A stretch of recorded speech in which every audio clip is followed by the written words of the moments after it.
News Nate of Virtual Murky Slayers, and we're in Twitch land. This is Valcomer. I'm sitting here in the internet sense, of course, with Fake News Nate of Virtual Murky Slayers, and we're about to cast round 1, game 4 of the CCS Invitational.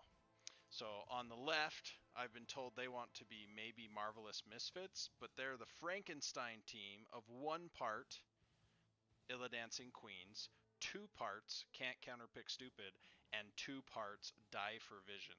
And their war cry is Give me globes or give me death. That's a good war cry.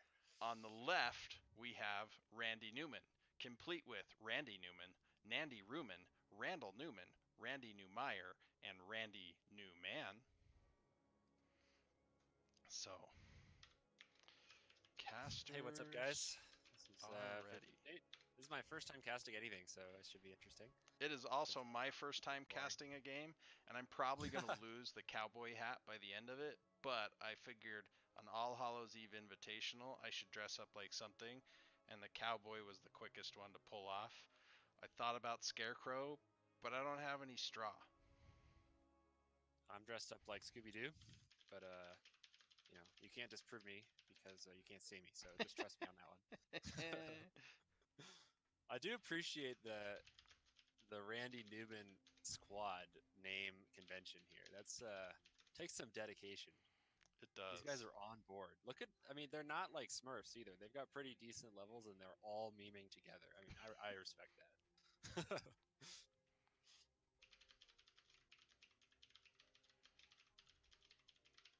So we had the group stage. The group stage was a best of 2 where each team played every other team in their group on set maps. The first map was Haunted Mines, retired from the map pool but back for the All Hallows Eve event. And the second map was Tomb of the Spider Queen.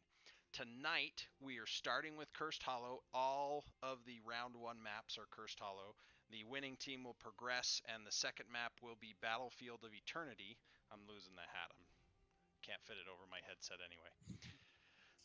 They will progress to Battlefield of Eternity for round 2, and the final teams in this 8-team single elimination tournament will progress to a final map on Towers of Doom for all the glory of the Can't Counterpick Stupid Invitational. So, Randy Newman, their squad has not lost a single map.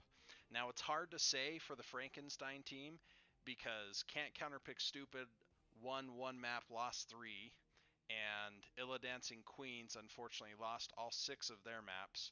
But then Die for Vision went undefeated on their 6 maps. So we have quite the spectacular going on. And Randy Newman saying, I am Spartacus. How do you know which one said it even? Yeah, it's easy to get them mixed up. How are we going to cast this? Like, who, do you say, oh, Randy's in trouble? Well, it's tricky, but I've seen people pull it off in NGS, so Okay. here we go. Randy Newman has elected for first pick and first ban here on Cursed Hollow. Now, Randy Newman had a great season going through NGS Season 7 Division D West.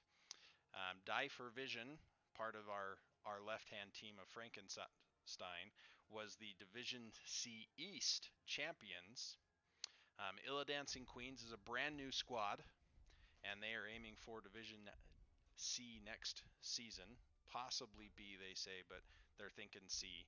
And then Can't Counterpick Stupid, my team, had a fantastic Season 6 and a garbage Season 7. But thanks to everybody who beat the crap out of us. Good job. We came in with a thought-out Anna ban and then just an immediate slapping down the slug. We don't need Abathur around here. It's interesting to see what might just be going on. What do you think the strongest bands are these days? Like, what do you think the objectively most meta strongest bands are?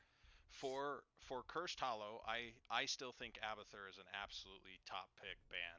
That's one of his best maps. You know, you can delay. It's a huge map. He can get double soaked value while the team's delaying, which most characters can't. And then with Clone at 10, just powerful. Randy Newman coming in with a Kael'thas ban. Kael'thas is particularly popular at our level in C and D divisions. People just they like to share. We learned that as kids. We see a living palm, we share it. It's just what Well, we do. KT really puts the burden of execution on the enemy team, right? Oh, Oh, like somebody DC'd. we lost Randall. No, we lost Nandy Ruman. Rip. Nandy. Let's get him back in. Yeah, so I assume the bans will be the same. So yeah, Yes. KT uh, really I think puts the burden of execution on the enemy team to get to him and punish him because if unmolested, he's just going to kill everyone. So, but he's also really he doesn't have any mobility, and until he gets the shield activatable from enough globes, he's really hard to protect. So makes sense. Good ban if they don't want to have to build a dive team. And the Diablo ban came in right as the game fell apart on us. Now Diablo. it was just that fraction of a second. It will remain. Diablo, I think this is one of his best maps. I'm not a Diablo main by any stretch, but this is my favorite map for Diablo. There's so many walls in the older maps. Yeah, yeah, that makes sense. It's hard to go wrong with Diablo in general, but this definitely is quite a good one, especially because when you're fighting around the tribute for a while, you Oh just have a lot yeah, of time to shark, right? yeah. And to get that perfect engage with one of the multiple walls that you can look at. So it seems like a good ban, especially if. So how much do you think these guys are target banning each other? Do you think that there's enough history here to have I targeted bans? so Illa Dancing Queens did face Randy Newman in the group stage, but there's only Born to Shine there. So perhaps she's offering some insight there. Mm-hmm. But I think it's more about banning who's going to stop you. Yeah. I'm putting a broadcast out while we're waiting. Yeah, when playing with virtual Murky Slayers, we basically never banned KT because we always really like to be the ones diving. But I think it's important to ban the things that are best against what you like to do. So maybe these guys don't particularly want to have to build an aggressive comp and want to build a little more tanky. So we'll have to see. So Nandy, So I guess that'll be the Randy Newman team,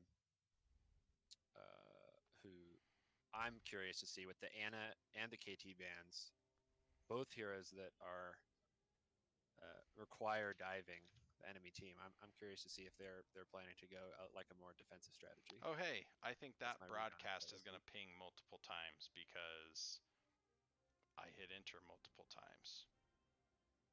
Hmm. Well, Yep, there's two. now people know.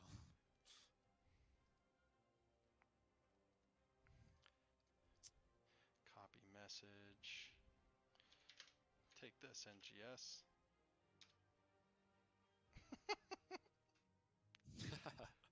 Nice. Full on spam. All Yeah, right, if I casters also ready. copy it, is that still spam or? I think that's just word of mouth advertising. Yeah, that's what I was thinking.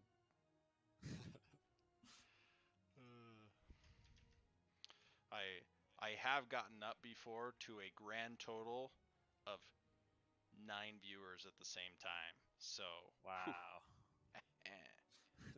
Nice. All right, closing some I windows. I always thought it was kind of a thrill, to be casted though, regardless of if a lot of people were watching. Oh yeah, I always go back and Like check them out, win or lose. yeah, It's still a blast. yeah. I think I've watched every single cast that's been done of my game, so that's how it is for me. So I think we've probably got at least 10 viewers here after the fact, Yep. um, which is always fun. Well, as we go through this ban phase, for those of you out there in cyberspace who weren't here last year, Nate was the captain of the winning team of the CCS Invitational last year, All Hallows Eve. And let's see, last year it started on towers. The second map was I think the last map was Dragonshire. I remember at one point you got on the core and all the casters were just like, "Up, you can't get an Illidan off the core." In that instance, that was true. Yeah, we I think we played a Arthas Illidan situation. Ooh, Um, ETC priority. yeah, that's early, so we'll have to see if they. ETC's kind of weak into some comps in my experience. Maybe it's a comfort pick for them. Yeah. For me, he is one of my favorites for Cursed Hollow as a tank main, and Yeah, rather than going Mosh Pit, I take Stage Dive. it is a And very large map. well, and I have single-handedly to pat my own back here, see my arm reaches really well. I once upon a time stage dived onto the boss, knocked them all back. The enemy Garrosh threw me out trying to stop me from stealing it, but he actually threw me to safety after I stole the boss, and my team won the game with that boss. So it was pretty exciting. We'll have to see if there's a repeat of that. That'd be pretty sweet. All right, So so Falstad, another. Well, this one's always a global. ETC might be global, so they're right. both. And also Johanna, I really like Johanna against ETC. It makes it really hard to mosh, and even just the slide. You can't really slide a Johanna, so And she's just brutal to get through. ETC, if he's yeah. using his rotations well on his abilities and keeping that armor up, can be a solid front line. But Joe with Iron Skin and the opportunity to get Hold Your Ground or Laws of Hope, she just is brutal to get through as a front line. Well, it makes sense here seeing their picks why they banned the KT because they've got basically a They're squad hard of engaged. bros running at you, who don't want to deal with living bomb or flame strikes at all. So Yeah, I would be surprised. So Keladorn on the left-hand side is from my team. I would be surprised if he doesn't go Gust, which does give you boss control more so than ETC. ETC's got some boss control, but Gust is one of the primary. All right, so we yeah. see a second global, a third potential global with play of the game if it makes it that far, and another opportunity for boss control coming out of Frankenstein. Yeah, I definitely expect Gust, especially with a Lucio team. It's pretty easy to dodge the um, Call of the Windhammer or whatever it's called. So Oh, you're interesting. So saying the Rainer Hinterland Orphea. Blast? Yeah, it's harder to line up an ult that's not Gust, the other ult against a Lucio team. I think, Right. So especially I because these really like guys. the synergy between Raynor and Lucio. If at level 7 you get his old ult, which reverse amp, Ooh, that's what it's Rexxar. called, you can continually proc while that's up Raynor's ace in the hole and Orphea's Hmm. ancestral at level 1. Man, I'm a terrible caster and I don't play Orphea. I think it's ancestral strength. We're going to find out here. Thank you, HOTS Complete app. I'll email the developer and tell you thank you again.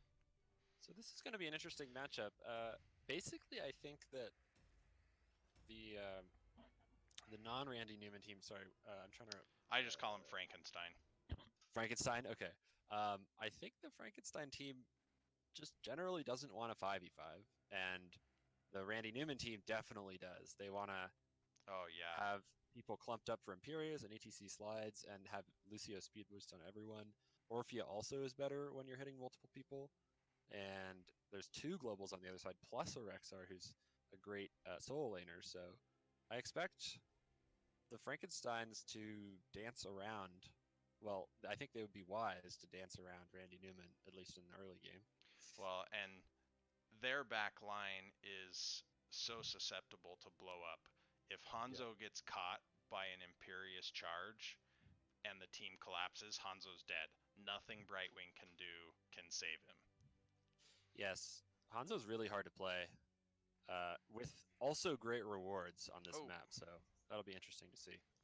all right. So on the left-hand side with Team Frankenstein, I got to turn off my crosshairs. Apologize on that chat. Let's see.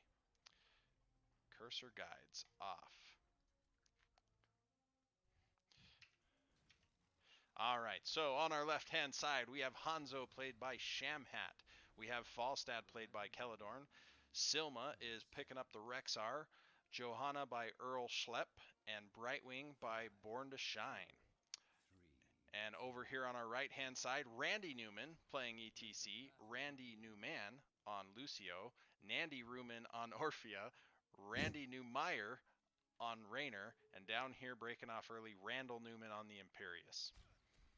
So we have both solo laners immediately going to the bot, but That's an interesting choice.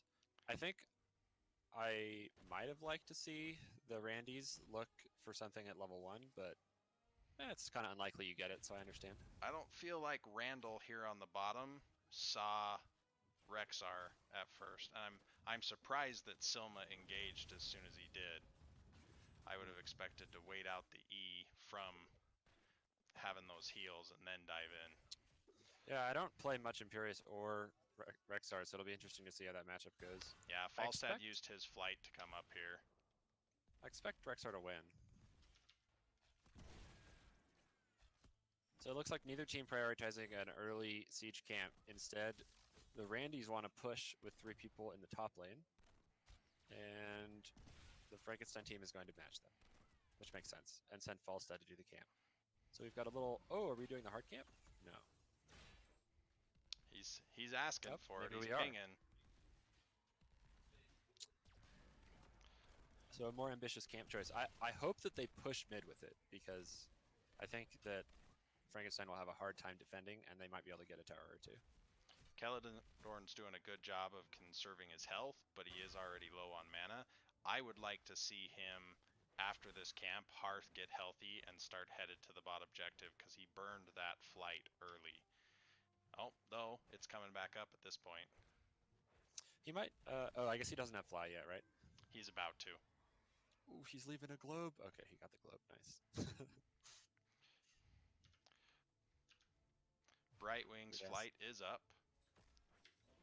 Ooh, nice slide onto the Hanzo. Let's see if they get the conversion. Ooh, and the W to interrupt the jump. Excellent play.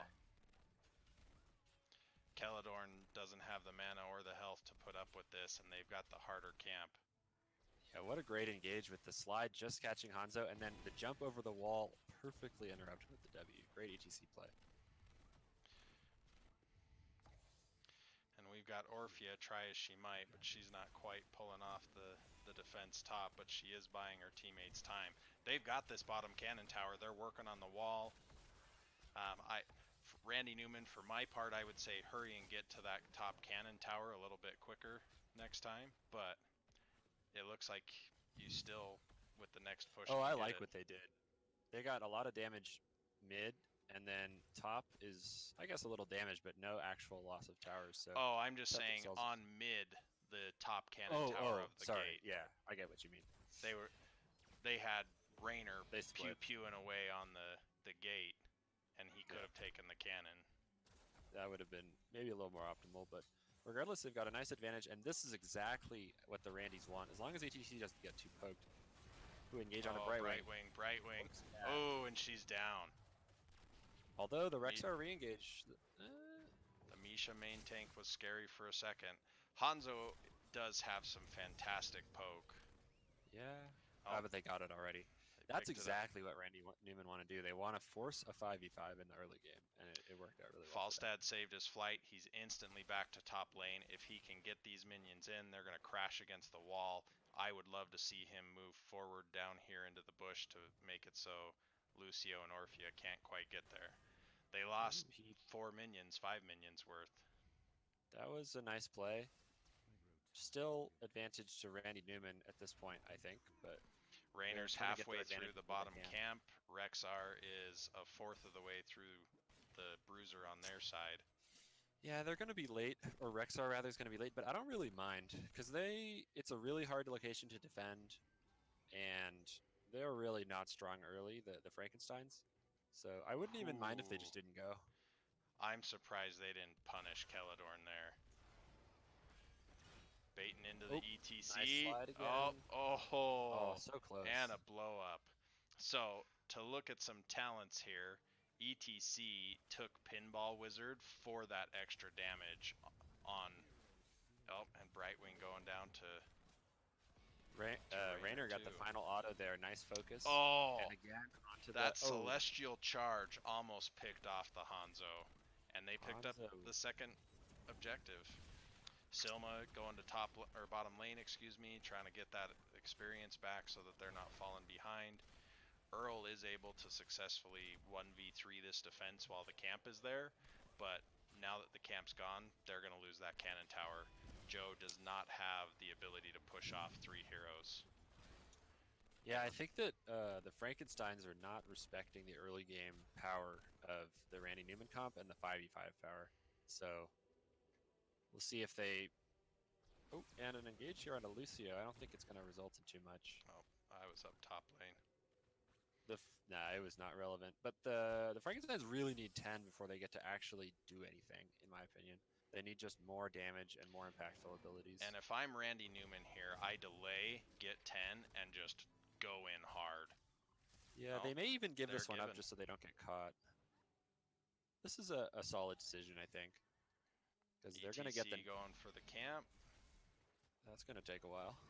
Yeah, he is not the strongest camper, especially taking Pinball Wizard. That's a gank talent. It's not a camping talent. True. Looks like he's got some help now, though. It looks like it's going to be timed pretty well with the objective. And the one thing I'm sad about here is they were up 10s, and Frankenstein's going to be 10 for the objective. Yes, we've got a camp, but where's our I could have seen them even invading the siege camp that Falsta's doing now. Ooh, great Hanzo sonar. We've got a arrow. boss attempt here by Randy. They're attempting their own boss, which I think is going to work. Yeah, Hanzo sniffed it out. It's really dangerous. I don't know that... Oh, this is not going to work. Oh, and a double root! Not like this. But Frankenstein needs to come in. Man, they didn't go. They let themselves be zoned, and the I Hyperion really sealed it. I really thought that Falstad was going to fly. Brightwing TP, Emerald Wind, Gust, and Johanna coming in. Oh, and we got a Mosh onto the Johanna. That arrow to did stun. Not quite succeed. Great disengage by Brightwing with the Emerald Wind. So Mosh was burned, but also 3 of the heroics on the Frankenstein. So probably a favorable trade for now for Frankenstein. Bestial Wrath coming out. Main tank Misha doing some damage, but the Brightwing. Brightwing out of position. They focused. Again, we've said it since the draft. They have designed their comp to be able to get in there and blow somebody up. Yeah, I think that the Frankensteins so far haven't really been on the same page. And this boss pushing top, even though it's low. And Rexar is going to die in the bot lane. That's a worst case scenario there. With the ETC slide just catching him out right before the gate. So personally, in a scenario like this, I like to move to the keep wall, because the minions are going to finish the fort for you, and then you can retreat to their boss. That's an interesting strategy. Because you'll keep the minions at bay. They gotta be a little careful about boss, because there's a lot of control. They're looking at it. This is. I don't think this. Yeah, they move away from that. That was pretty scary, I think. Brightwing's okay. She's fine.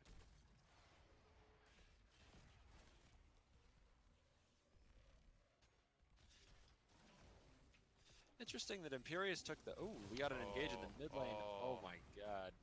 That Eternal Feast was just brutal. Yep.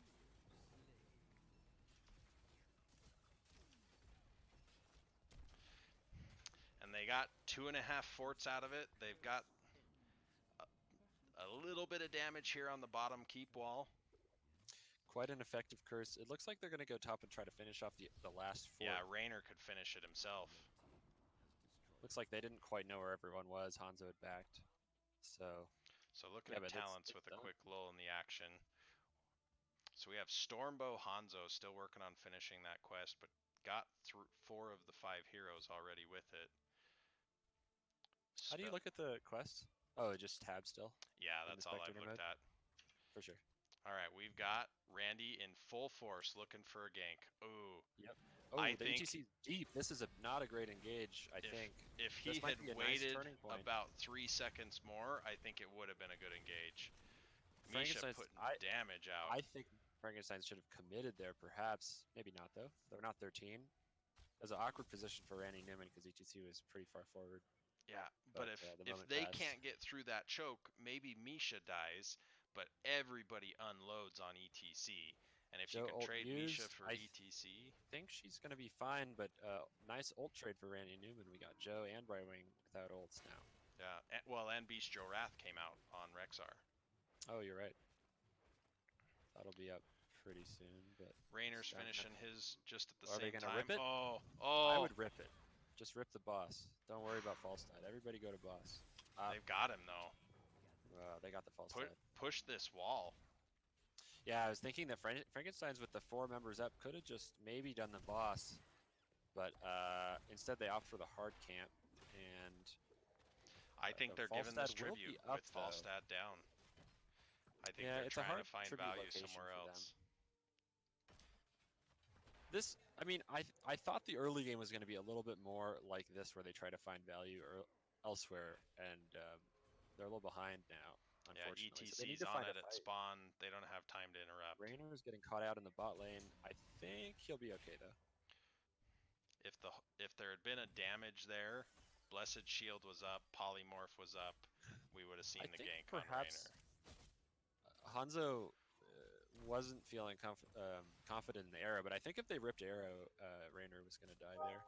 So, but they still have their ults if the big For engage happens. reference, They really... Randy Neumeyer's gonna die there, right? I don't know if I heard you right. Yes, the Neumeier man. You got to be very tricky with this team. I do know that you can, the Chief Randy here on ETC, you can call him Cool Sexy Guy 420 apparently. 16 talent advantage. This is scary to me. This Hanzo needs to be really careful not to get caught out. Okay, he sniffed it out. This is a very bold boss maneuver by Randy Newman. Frankenstein's positioning. With Falstad is ready to fly behind, and we've got a Brightwing. This could be disastrous if they steal this. Well, this is it. If they don't steal early it, Hyperion. And the gust is a little early. Oh my goodness, the damage though. Orphea, ETC went down first. They're still fighting over this. Blue takes it. Frankenstein takes it with a 4-3 trade. Well, even trade. Let's see, I think. Oh. Rexar, I think, is going to declare final victory here over Raynor. What an incredible Orpheal, but it just wasn't enough in the end. I don't think I've ever seen an Orpheal get that much value. Oh my god. Oh, he got away. Look at the damage mid, though. This camp is pushing in. Benny Hill music queued up, Shamhat says. They got to deal with mid so they don't lose the keep. I think Silva should forget about this fort.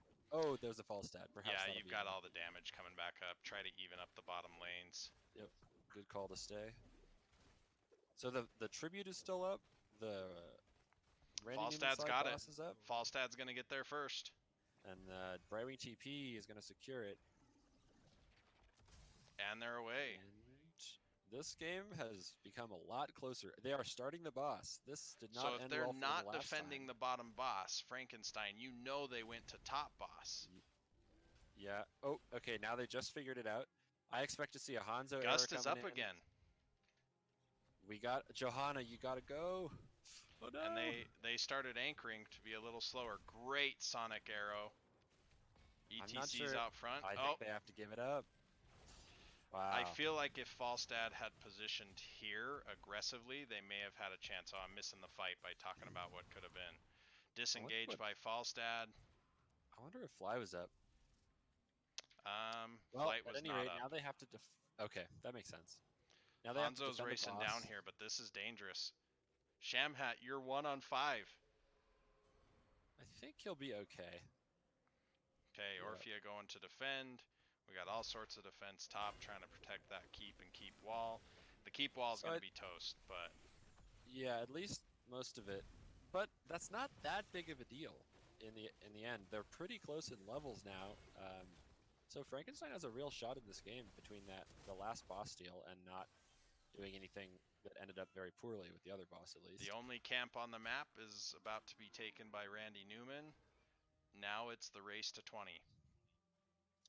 Well, really, it's the race to find a fight for uh, the Frankensteins, in my opinion. I would be sharking if I was them, because they really need to find something.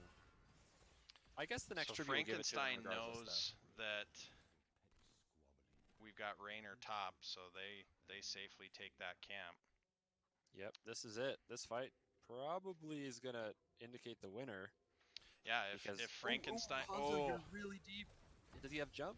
Okay, arrow burn. This might work Blessed out. Shield's Johanna's in out. a nice Oh, position. oh, fantastic Really. Oh, great sound gust though. barrier. A lot of ults traded. Misha fighting for everyone. Everyone dodges the Orpheal. Nice coordination there. Oh, And Joe's gonna Johanna die. needs to leave. Great Oh, heal on the blind. great Wow, what a jump, back and forth fight so far. heal, the They need blind. are they backing off? Wow, they're They just gave gonna it. take the curse. I think this is very bold because they're gonna be down 20 as well. This is gonna hurt. I don't I don't think that by having everybody up, I mean, ults burned on both sides, sure. But with 5-on-5, I don't think Randy Newman can finish.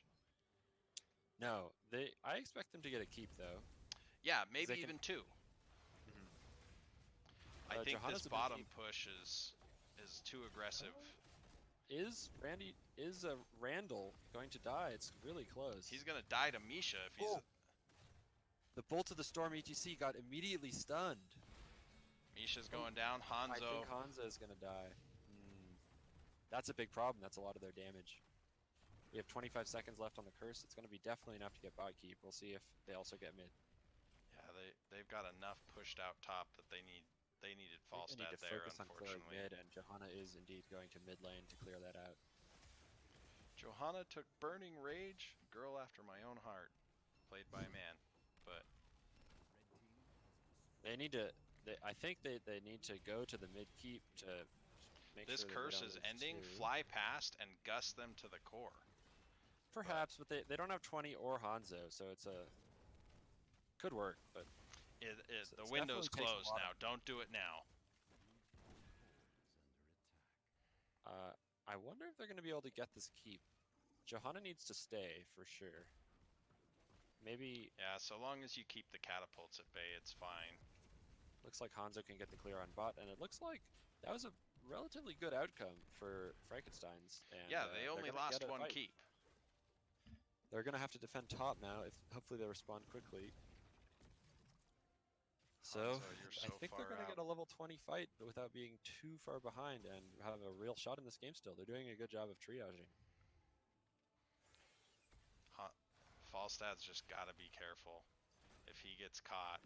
Really iron skin, but ooh, the bolt Oh, slide on Falstad. I think he's gonna be great fine. It Blessed might even Shield be. to defend. Yep, Misha and gave her life for Falstad, and I think it was worth it. oh, and Raynor is quite low actually. Yeah, and also Hanzo arrow and Blessed Shield for the deterrent there. This ETC is he's being very bold with these bolt engages, and it's almost been fantastic twice now. Keep goes down. Okay, I think that the Frankensteins really need to find a fight now. They didn't want 5v5s before, but they desperately need one now.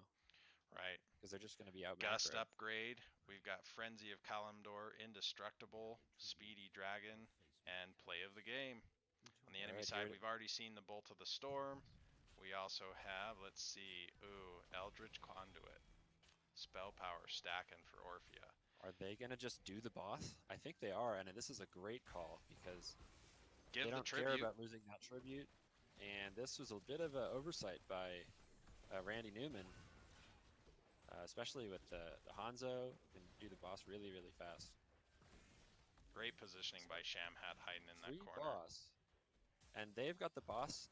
Randy Newman's got their own boss, but I'm pretty. Oh, Ooh, oh, there's an oh. arrow. Oh! That was perfect timing. That was very impressive. So close to finishing, and Shamhat, Oh, you got the interruption. The flank I'm coming worried over here for- from Imperious, but he's taking a ton of damage. This is an Blessed excellent Shield goes out. engage. We had what looked to be a gust, but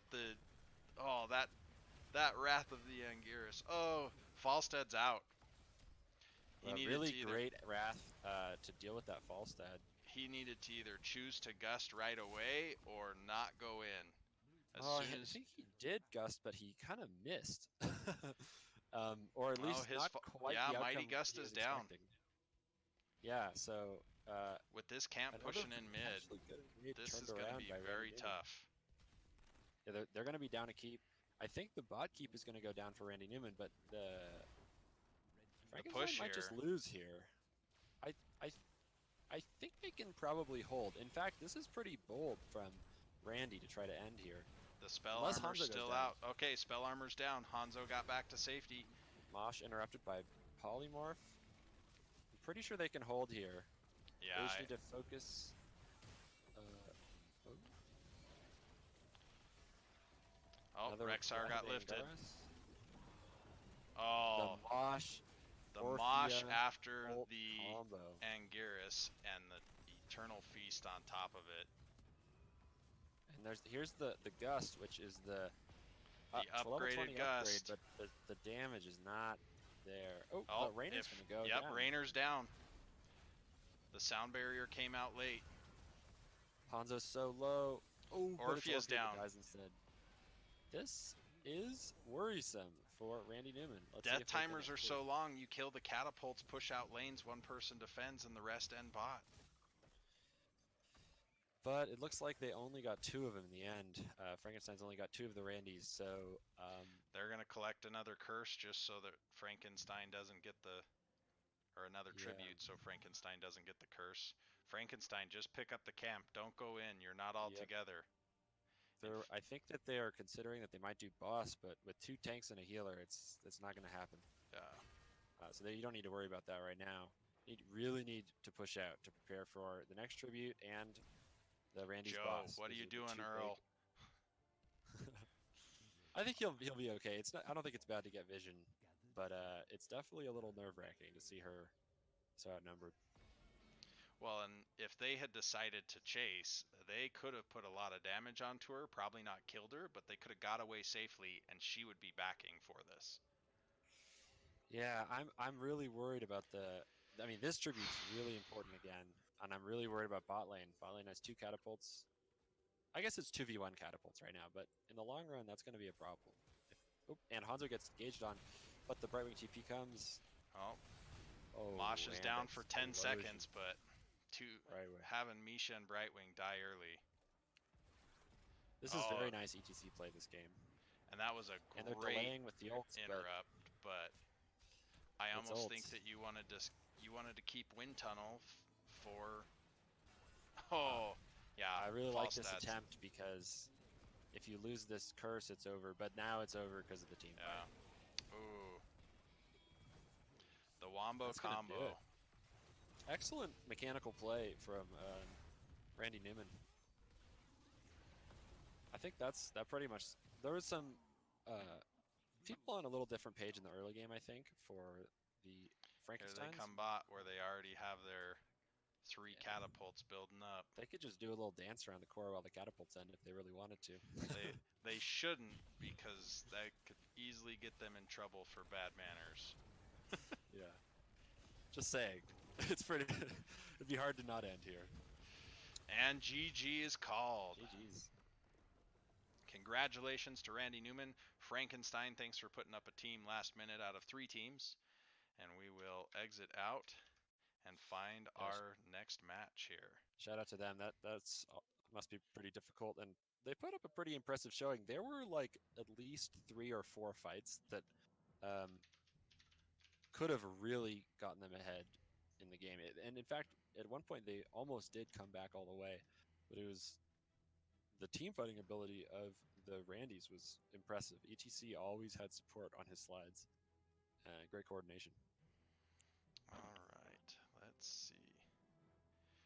So we've got Tide Collars Murgles versus Who Needs Pyroblast that looks like it's done. Andy Newman beat Frankenstein. What did you say your top viewer count was, Belcomer? Say again, sorry. What did you say your top viewer count was? I think it was 9 at any given time. Well, we've hit 13, so Yes! So let's amazing. go. Thanks everybody for joining us for the All Hallows Eve stream. for the CCS Invitational. I'll put my cowboy hat back on for a moment while we find our next match.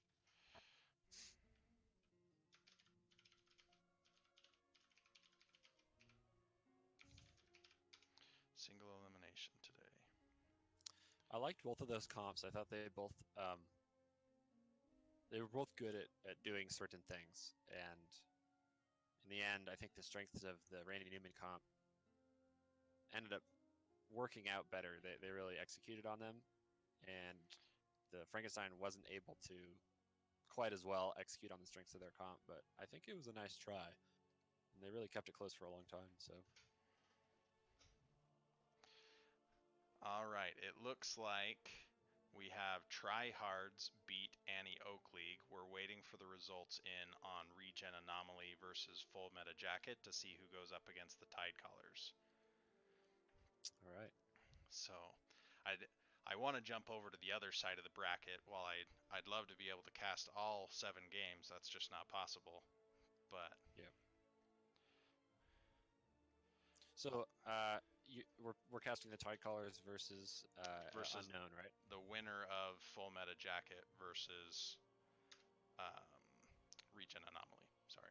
I don't believe I've played against either of those teams. Um, any interesting thoughts about these teams? Yes, but just a second, I'm messaging Kelladorn Oh, to see for if sure. he can Sorry. pick up the Tryhards versus Randy Newman match. At key,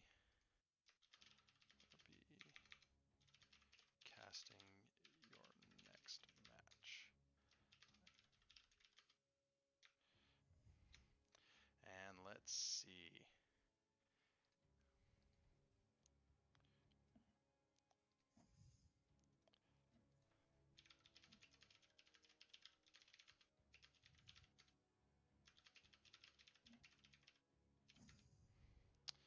Okay. One of my old coworkers and WoW buddies messaging me. Hello, Kanendra. What are you playing? WoW. I am a gnome paladin at heart, but they don't allow that. So I Oh, have I have a dwarf paladin and a gnome warrior, and then a Taran shaman and an undead death knight. So all right. I've played a little WoW with the release of Classic recently, but I've never. This is the first time that I tried WoW, so just a little bit of play for me. It's been pretty fun. Nice world. RGA is finishing up a brawl.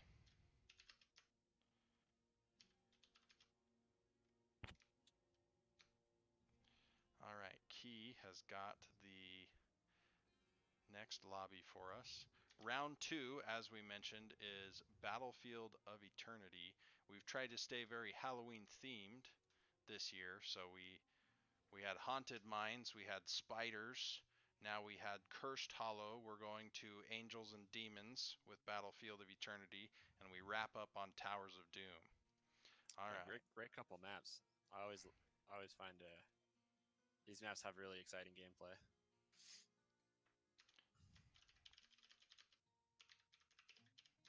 Hey, I'm the captain. Yes, you are. You're gonna 1v5 a. Give me Illidan. Give me Illidan. I got this.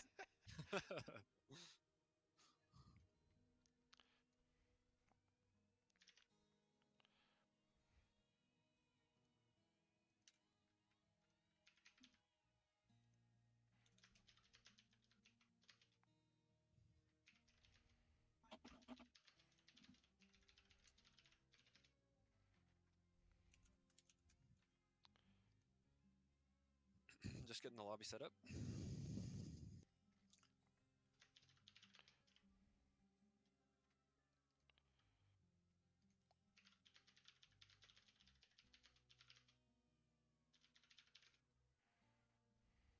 Okay, posting round 2. Tide Collar Murgles versus Regen Anomaly.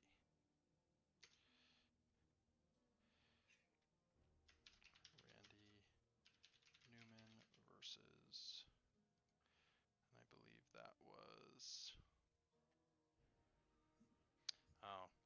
Marv was the first person to post the result, and I missed it. And versus tryhards. As a murky team, as a member of a murky team, my time in NGS and Heroes Lounge and your Invitational, I really appreciate a fellow murky team, and the portrait synergy here is extremely strong. Using one of the highest quality portraits here, which is a Braywing, but I was gonna it's a say it's not small murky. blue. I know, I know. I was just realizing that it looked like a murky, but it's at least it's a small blue, cute, non-human monster. But these are the some kind of murkies, right? The Murgles. Yeah, the. I appreciate that. You know, it would have been a pretty excellent matchup if it had been the virtual Murky Slayers versus the Murgles.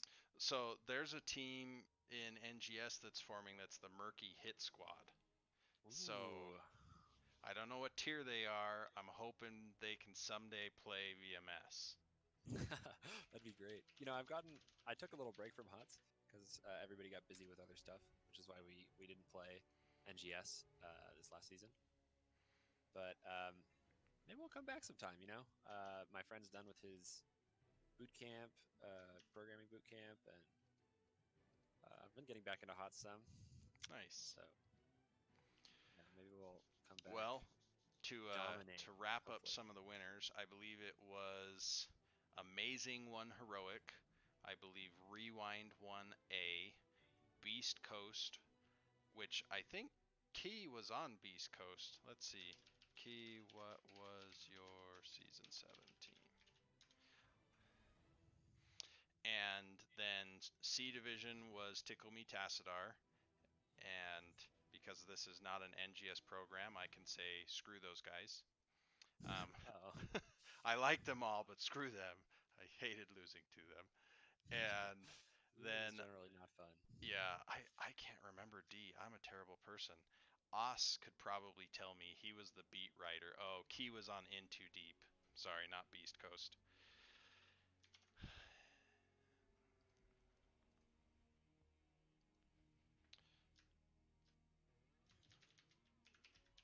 All right, we got some action on the other side. So RGRK, It's Regen Akar. Anomaly Carve, Full Mango, Anners, Ah, I Naisu, see. and Gen Jesus. All right, so Regen Anomaly versus Murder. Yeah, I simply call them the Tide Callers most of the time. It's Yeah, just easier that for makes this sense. one. So who do you think is the favorite here?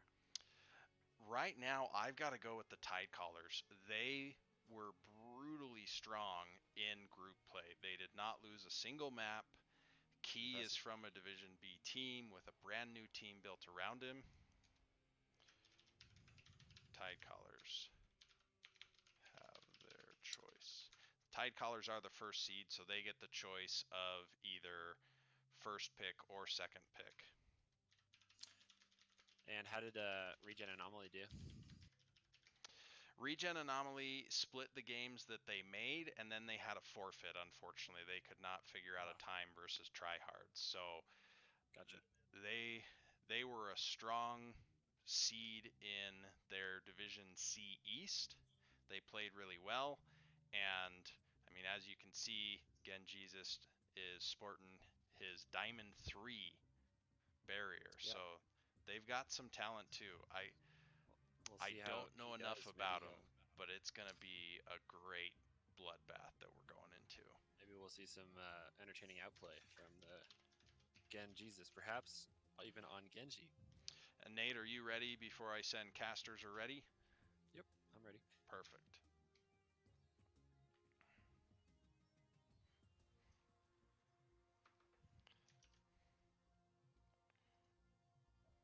I feel like my name has a new spin as a caster. Fake news Nate. Perhaps. Who's Oh, Key is the host. That's what that parenthesis that says host means.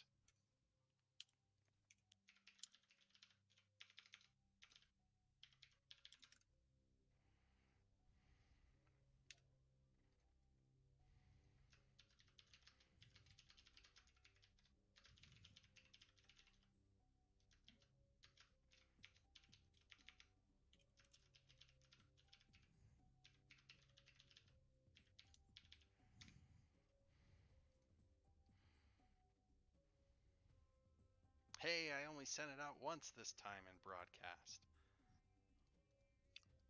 It's a impressive feat. And looks like we've got a portrait switch for Regen Anomaly.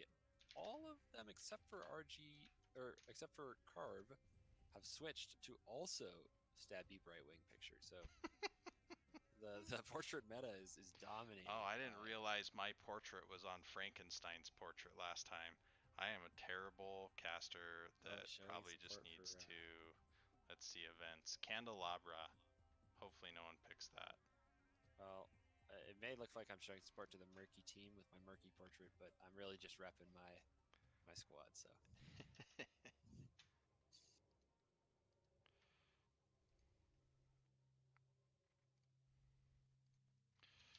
Whisper Caledorn here.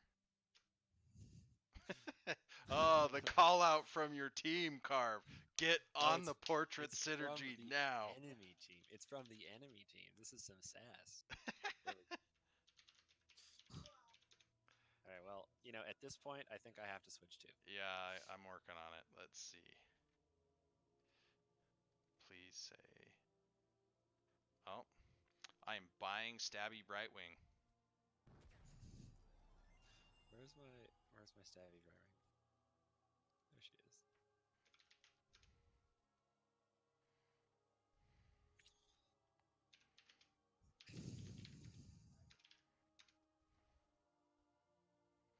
We had a decent day of work. I just got the final day text.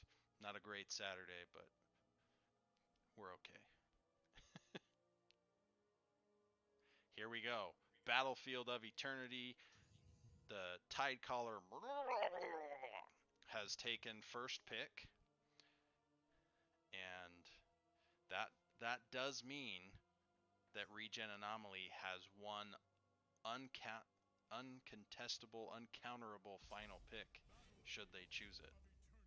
Yeah, I generally have liked taking first pick because you get 3 heroes in the first rotation of bans, so you get to establish more of your comp before that second ban round. That's been my preference. I like this choice by the Murgles.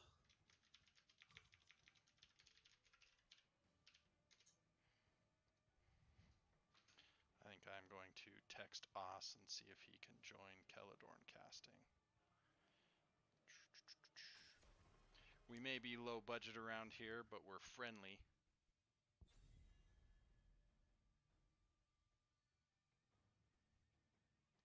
So the Vala ban first. Vala is really good on this map. Excellent damage on the Immortal. That makes a lot of sense. I think I can remember a specific time playing against you on Vala where I hated you being on her for this map. Yeah, So, and she got even better after the movement speed increases in the game, it seems. well, and they've So buffed her health recently. yeah, and that was her biggest weakness. So excellent ban, and also the Rainer. So they're really banning out the ranged auto attack damage, which is very consistent on the Immortal. Johanna ban So as I well. think they're just worried about Joe getting picked first, but maybe they've got an auto attacker that they want to have uninterruptible damage with on the Immortal. Well, I don't know a lot about the history of these teams or what they like to play, but it kind of looks like perhaps Regen Anomaly really like playing auto attack carries because they're banning out Johanna, which is good against auto attack carries with the blind, and the other team, the Murgles, are banning 2 auto attack carries. So I wonder if that's a staple for Regen Anomaly. Who do you take for first pick? You've still got some great racers on the table. While ooh, Sylvanas. This is really punishing if they get Immortals. It's very scary with the push and with I Sylvan. think she's still top 5, top 10 racer. Mm. I haven't played a lot of Sylve recently, so but she definitely puts out the damage to the heroes, so stands to Garrosh reason.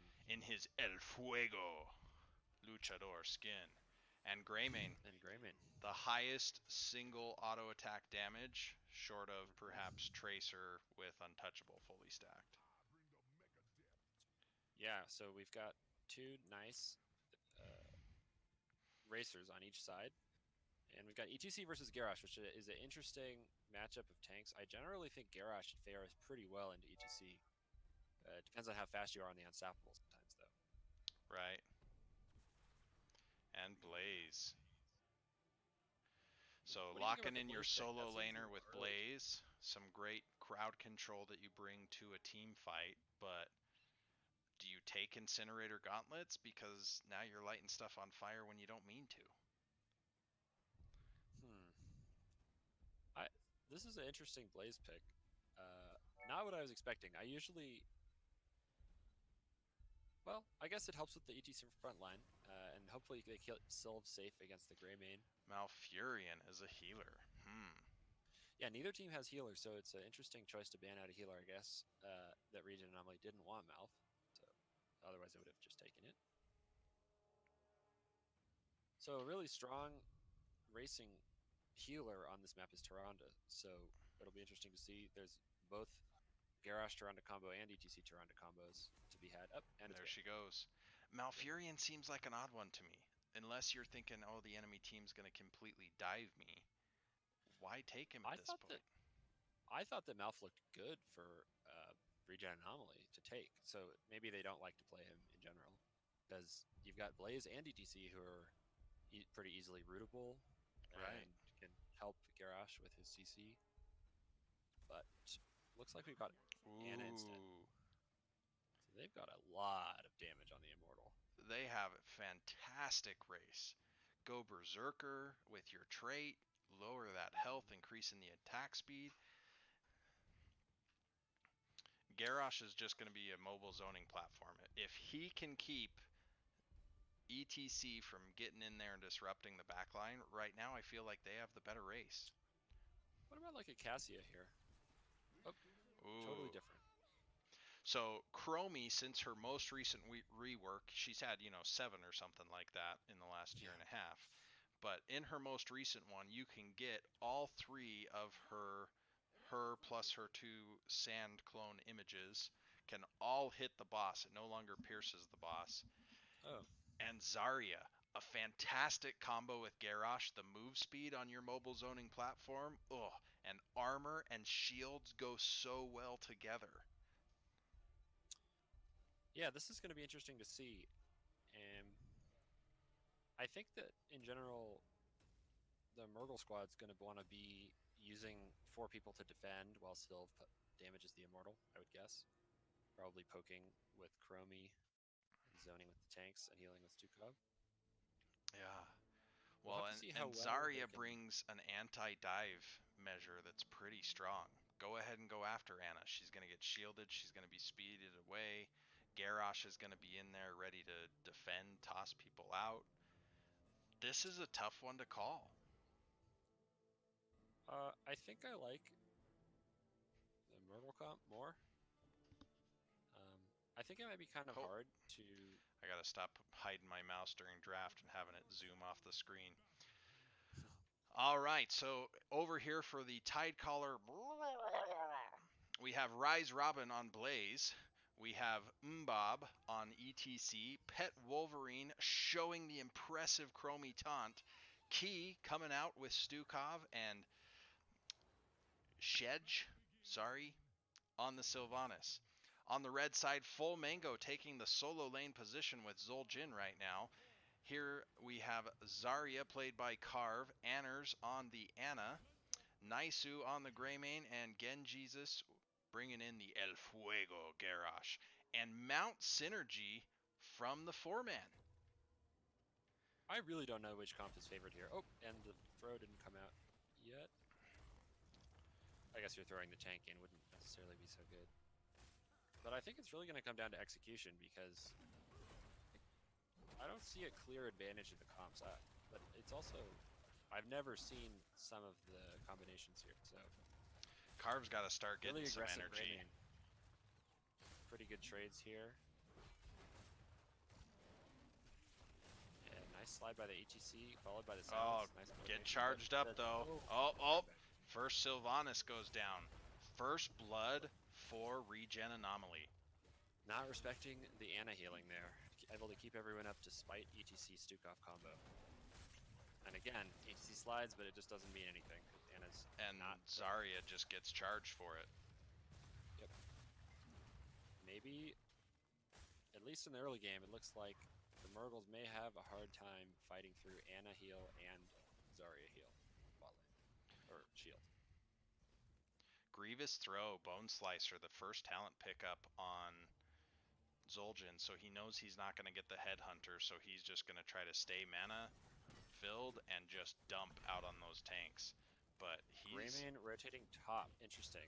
I think I like this because the Murgles have had not successful experiences. I So love his pathing here. Going up around here, nobody sneaky. knows he's on the camp. Everybody's going to assume he's on the back camp, not the front camp. Good damage out on ETC, but a fantastic silence by Stukov. Sorry, go ahead. Yeah, it's like having won the first couple skirmishes in the bot lane, sending someone to top sneakily is really smart because it's really unlikely that the Murgles will push up and punish you for sending someone top. And this experience lead that they're building off of having that camp. Greymane's coming down, positioning a little bit aggressive. He doesn't show signs of backing off. He's going to do the hard camp now, I think. Okay. This is interesting. It's a little early to do the hard camp, but maybe they're going to try to get a big advantage in the early game time. Ana joins him, keeping him is healthy. Just chunking in the top lane, too. So Regen Anomaly saying, we don't care if Tide Callers are the #1 seed in this tournament. Yeah, they seem to have really efficient early game here. And they're getting damage on the wall top, and the team disappeared bottom. Tons of stacks for solo lane. Yeah, he's already hit. Holy cow. He has already thrown his axe at Blaze 40 times. I know. That's very impressive. So red team being aggressive, blue team trying to defend. Chromie, great silence. This is very bold to stay here. They're really low under the enemy. The other guy, the Murgles are full health now.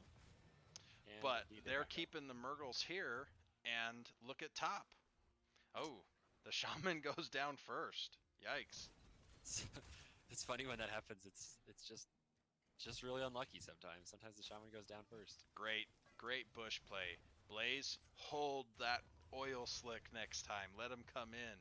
You guys are ready to blow him up. We've got Sylvanas racing in the 4-man defense that you talked about. And Chromie gets thrown. This looks bad for Chromie. Oh, and the healing grenade. Just a couple more hits. Oh, she's down. Nice Greymane play.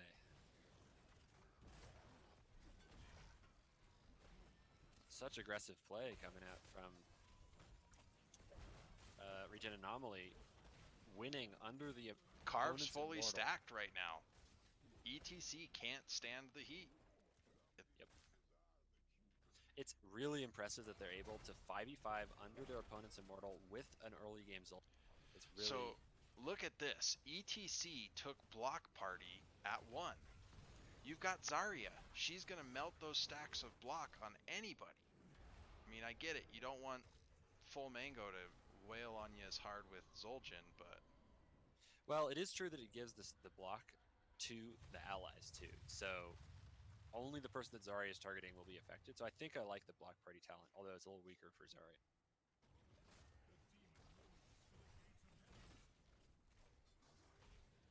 Excellent start from Regen Anomaly, and winning the Immortal is so important against the Sylvanas comp. She can end it in 8 minutes if you're not careful. ETC is really deep here, and I think he's going to get out, but Zul'jin's just stacking up. So the one thing I would have changed here for Garrosh, I just would have got in there sooner, because if you can keep them that much more at bay, you've just got so much damage coming out of those 3 ranged players. Yeah. Well, and ETC slid in a bit farther than his team could capitalize on, and maybe that gave a window for Garrosh that wasn't taken. But regardless, they're doing well. They got the wall and avoided the Sylv Immortal push. Small experience lead. Ana is full sleep dart so far. Wow, is that normal? I don't think that's normal, right? Grenade has been super popular in the meta, but this sleep tears 10% of the enemy health when they wake up. That might be... Ooh, and ETC is thrown in and slides out. That throw was nearly deadly. Yep. But in the end, everyone's healed to full. Slowing Sands. Chromie gets her ult early. So they're trying to capitalize on the top lane 2v1, Merc but Queen I'm coming out, worried about slowing Sands. taking too much damage in the bot lane for the regen anomaly players. Yeah, Grayman's Sylvanas' coming Merc down. Queen is buffing those Mercs up. They are just pumping through this. This. Oh, and Garrosh is coming in hot, I think. Oh, and they got Slide the was down. ETC. Oh, and the sleep. It's That was a one fantastic dead collapse there It by was. the Regen Anomaly squad. Again, Jesus Great said, execution. his Garrosh, it's slide's hard to know down, when to boom, just. he's dead. Yep, Oh, it's hard to know when you can and cannot get in with Garrosh. He pops the unstoppable, gets the Zarya speed boost. Shedge is all over Zul'jin. Oh yeah, I didn't see that, but he lives, so all's well that ends well, I suppose. Regen Like Anomaly has their camp first. Yeah, it looks like they're gonna get. Well, they can't really do too much with their position because Zul'jin's late, so I don't think this is gonna matter very much. Oh, and Garrosh goes in though. They don't care that they don't have Zul'jin. Oh, the Wombo.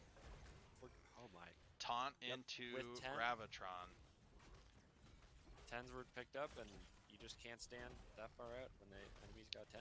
Tide Collars Excellent just capitalization. rotate into a defensive mode in the lanes. We gotta get 10. We gotta get 10. It looks like they're gonna lose out on a full health immortal though, which is definitely gonna hurt. If I am Garrosh Garrosh, warding. I want to throw the shaman at my fort and then leave, basically. Oh! He missed. He got Well, it one doesn't of the matter side minions. That's But actually kind this of is a difficult to find full early. health immortal. And See, if I think. What do you think? Would you 5-man with this full health immortal and try at to get? this point, I would. You've already got 10.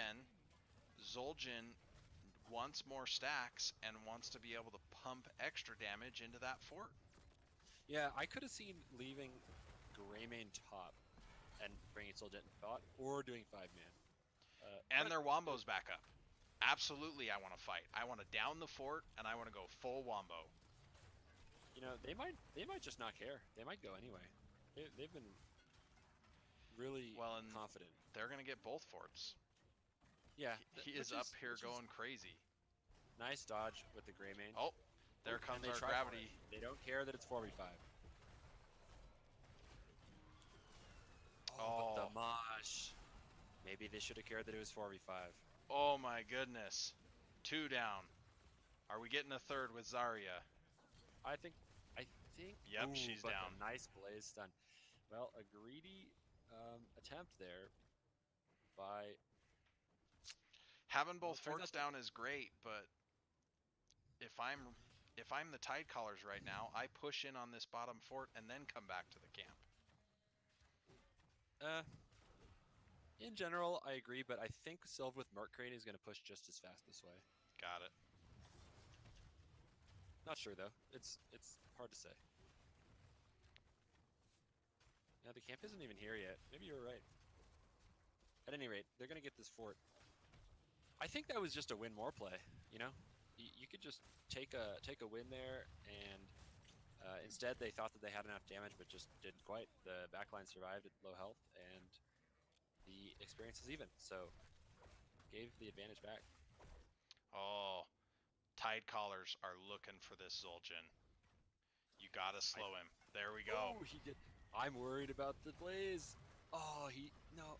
Okay, I thought that the Zul'jin was just going to all in the Blaze with the ult, but instead, he dies.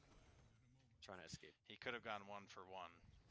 Now, what are these guys doing all coming top here? Because I think, shouldn't we have one person bot? They're not going to be able to fight. I guess they want to defend against the Silver Green. That's pretty reasonable. I just generally find one person dies, and then the rest of the team rotates up. Usually isn't that effective. One more person dies too. Preparing for the Immortals, and it's going to be a 5v5. Nice position. Yeah, you're letting the Tide Callers get halftime for free. So this is a different situation. Now the onus is on Regen Anomaly. Oh, and we've done a lot of damage on the ETC. Did you see that cursed bullet? Yeah, that cursed bullet was beautiful. This Greymane play is really good. He's been playing excellent all game. Now we've got a I think you 5v5. defend Zul'jin's ult is while down. Sylvanas takes the camp behind you. Oh yeah, it's up now. And you can see that the enemy team's not there, so you knew they were on their camp. Oh, and Garrosh is going in. He gets ETC, but the Mosh, I think it's not going to work out though. Okay, trade of tanks here. Oh, It Anna took was so doing long to kill so Garrosh, well. though. And Greymane's just going to clean up here. Yeah. This guy's Wow. shown excellent Greymane mechanics, and I think he's just going to get them all. Wow. Excellent play by Nicey to pick them all up. Yikes. Great Greymane performance. And look at the Yeah. camp pushing in on top fort or keep wall. Greymane's Yep, taking the camp, Anna's keeping him up. Turns out the seeding was misleading, and really it's been the Murgles having a hard time this game. That fight was Yeah. really interesting. It seemed that basically ETC and Garrosh switched positions to be, in the opposing team's. And while in both the of middle them are the low health team, tanks, Garrosh has more effective health because his armor doesn't go away. especially with Anna healing in the backside, is much faster than Stukov. Ooh, I love this bush. Is the Crummy going to stop him, though? Yes, the Crummy did stop him. It froze Blaze all. is in deep. Garrosh is going to go down. Oh, Blaze went down for it. That was a great time trap by Crummy. The time trap was right where the sands just was and froze 3 of them while Garrosh was doing his thing. So, nice Crummy play to mitigate that. Blaze took Incinerator Gauntlets. And now you don't have a tank, so it's a lot harder to push in. Yeah. Zarya main tank is ETC or HGC level, and we're not that. You slide in.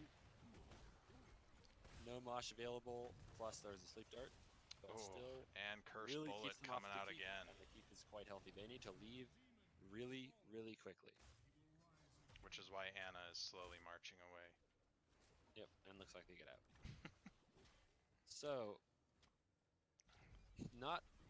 the game is nowhere near over. Oh no! At least 2 or 3 more bottom significant camp team picked fights up to by happen. Regen Anomaly. Looks like Tide Callers are looking for the top camp. The macro is definitely in the favor of Regen Anomaly. If I'm Regen Anomaly right here, I go for the bottom keep. I like their call. Excellent rotation here. There was a little bit of we're not sure, but they gathered up a group, and this keep's dead.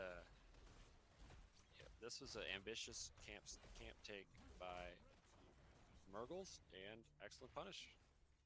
That was a great call. So did they have vision of a lot of people in the top lane, or did they just guess? I think they guessed because they hadn't seen the enemy in long enough, and their lane was pushed in. I don't think they saw them. Maybe they got a peek on the minion wave, but as a newbie caster, I am not great at constantly switching my vision around. So Tide Callers have no vision until they just popped out in the wave there of Regen Anomaly, but they clear this camp with very little siege damage rotation. done. Murgles looking for a potential engage while they rotate, while the Regen Anomaly rotates into this. Patience. Oh! Ooh, not patient enough, I think, but we'll see. Oh, Blaze is thrown back over the wall. If Greymane can get out, this is a disaster for the Murgles. And yeah, Mosh was burned. We had Blaze go down. For 0. I want to shout out that Zarya shield on Greymane right when the ETC slid him for a cleanse. Just really impressive timing. Regen Anomaly going for the aggressive Immortal. You can sometimes take a 4v5 under your own Immortal. See if they do it. Oh, Garrosh gets the Immortal stun on him. I think. Oh, that's slow and root. Key, that was a fantastic combo. We need to sleep on the ETC if you want to. Oh, she missed the sleeve. Yeah, and his slide in there for the stun. Wow. Just when you thought that it was all over for the Murgles, or at least the Immortal, they turn it around. A half shield Immortal is plenty good. Regen Anomaly with the safe play now, picking up their camp. Blaze cleaning up some lanes. So this is We've post got halftime too, right? They can just shred. yeah. Oh no, Oh that no was no halftime. no. Okay, it We was just thought it was. barely not halftime. We Yeah. have 3 catapults showing bot I think already. I think they can defend. They know Blaze has to back, and they can defend on their immortal. Try to slow it down. Nice Sleep sleep, nice curse bullet. sleep dart cursed bullet. What? ETC's I'm a half little. health. Oh, Zul'jin's trying to sneak. I don't think this is gonna work. I think they should have stuck together. But hindsight's 2020. Yeah. Tide Collars have got this one. The Greymane is going in, and he has shown Eye really of strong Horus technical ability. value. Anners, I have you are a fantastic Anna. Okay, so in the end, Murgles will still So down a keep, but they've got a Sylvanas with a fairly healthy immortal. yeah, This I think that you leave pretty Blaze back dangerous. to clear and the rest of you get up there. I think that they are not anticipating being able to push for a keep, so they're just going to push his 5 to get the... Which I respect, because this is getting burned. That's the thing. They really did a good job of countering the Sylvanas with the Immortal, because they just have so much Immortal damage. They cleared it instantly, even though the Cannos weren't hitting it. Yeah, I think the play there was to leave Blaze to clear, get the other 4 forward, open up the wall so a Garrosh throw isn't quite as scary, Mm-hmm. and get a little bit more value out of that Black Arrow trait. At any rate, the high attack, the Greymane plus Zul'jin combo just insta-cleared the Immortal, basically, and now we've got parity except for lack of a fort and lack of a keep. So macro definitely on the side So I of just Regen. noticed Blaze took the neural stim or adrenaline stim pack for attack speed. So Hmm. he's geared around race instead of tankiness and instead of his unstoppable, which What do you think about... Oh, sorry, go ahead. I think that that could have saved him a couple of times, having that unstoppable on his trait. Trying to get away from the Zul'jins can be pretty important. Yeah. So what do you think about the Blaze ult? Do you like the I explosion or the bunker here? Today I would say choose bunker because team fights early we were losing. Normally, I love the idea of the combustion after that mosh, but I don't know that we're getting the value out of it. And Hmm. we need the protection. And up I here, think when the he bunker got could have caught been on pretty that useful gate, for he could have dropped a ETC. bunker and got out. I think the bunker could have been pretty useful for ETC a couple times in these fights, but it's true that the combustion, if you can get onto Anna, is going to make a big impact. So we've got a difficult choke here to cut through for Regen Anomaly. Let's see how they navigate it. We messed up the Garish combo there just barely. Nice try. Zarya doesn't have any energy, and they've gotten very little damage out on this. So Regen Zul'jin Anomaly can is play the doing patient damage game. on the top side. Ooh, Oh, double Garrosh Garrosh throw. 20. Not too much to show for it. Grenades down, shield is down. Nice There, positioning so far by the Murgles. We've got another Garrosh throw and the speed shield. Taunt on 2. Garrosh is deep though. Oh my god, the Zarya ult is very yeah. impressive, but I don't know if they're going to get any kills for it. Oh, she And didn't take gravity kills. Blaze goes down to the Zul'jin. Huge Oh, mosh. Gigantic mosh, but maybe the Zarya Garrosh is shield down. cleansing it out of it. ETC's down. Is Greymane going to clean up again? He's pretty close to just cleaning house. Nope. So in the end, a 1 fight for Regen Anomaly. Impressive showing. Pick Yeah. up 2 for 1.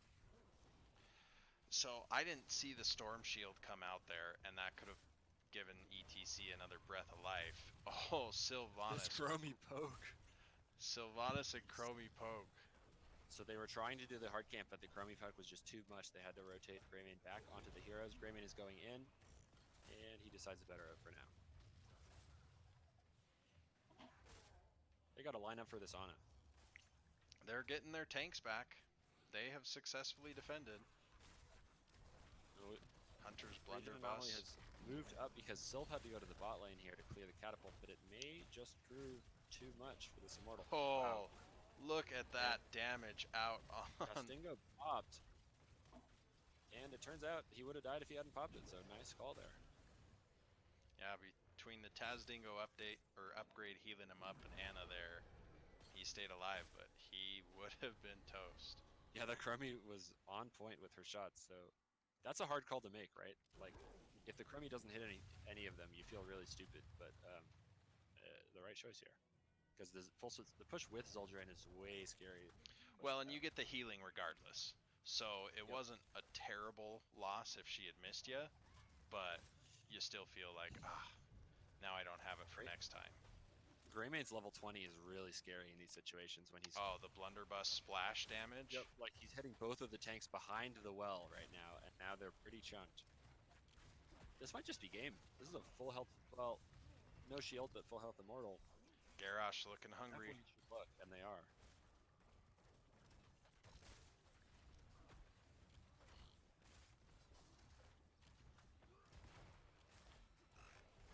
They're not killing Garrosh the immortal. throws him into the Zarya ult. We got the combustion on almost everyone now. But you gotta kill the immortal. Too much. I think the Mosh was interrupted by the immortal, perhaps? No, I think he dropped it because he didn't catch anybody. Oh. 2 down, 3 down. Ooh, that's over. The Greymaine's on the core. I think that's going to be enough. That's stutter stepping. Fantastic play all around, but regen anomaly just proves to be too much for the Tide Callers. I'm really impressed with the Greymane play in that game. His Greymane mechanics were excellent and proved too much. And also the Zarya shield timing with the unstoppable shield was used like almost frame perfectly as a cleanse, like 3 times, in addition to being used as an engage tool for the Garrosh, which was really effective at starting all the fights. So I don't know if Regen Anomaly just got a lot of comfort picks, but they definitely seemed very proficient on those heroes. I left the score screen too early. I'm a bad caster, but it can only go up from here, everyone. All right, so now we have our full casting team of the evening with Celadorn and Osprey. Let's see if we can get them into our lobby here. Let's see. I'm going to step away for just a second. Yeah, you're good. I think we got a second before it starts.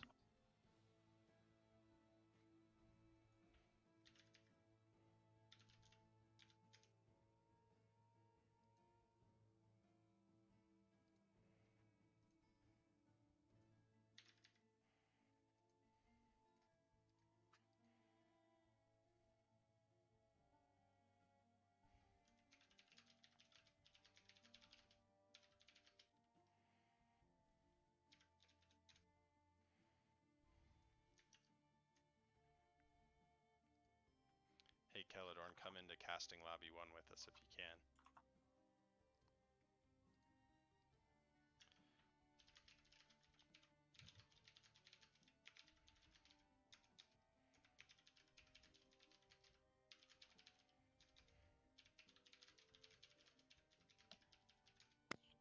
Alright, Os is just going to watch from the stream. Sounds good.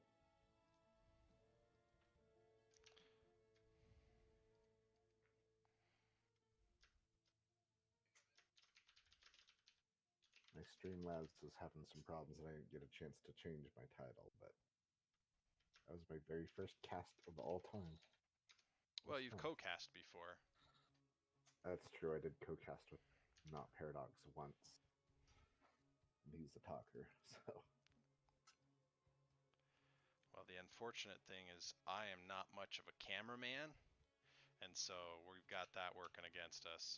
Sorry out there in cyberspace, but thanks for your patience.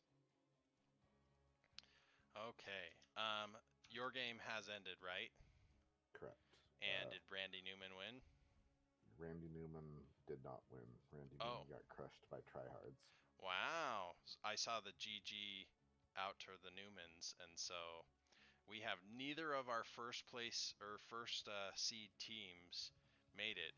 And the 2 teams that have made it to the finals, Tryhards and Regen Anomaly, were in the same group stage, but didn't play due to scheduling difficulties. Tryhards took the win on forfeit from Regen Anomaly. So this will be the match that wasn't before, but now fate has brought them together. I expect a good match from these two teams. Make up for the lack of being able to schedule it earlier. Oh, and the last match we saw Regen Anomaly be absolutely brutal. And so our final is going to be on Towers of Doom between Regen Anomaly and the Tryhards. All right, make observer, All right, I'm back. make observer, make observer. What's up, Kelladorn? What is up, fake news Nate? All right. Just watched that was a pretty interesting last game, I thought. I was casting the other side of it with Randy Newman versus Tryhards. Randy Newman, I played them. They were a very good team, but Tryhards casted for or drafted for the map much better and Interesting. in their favor.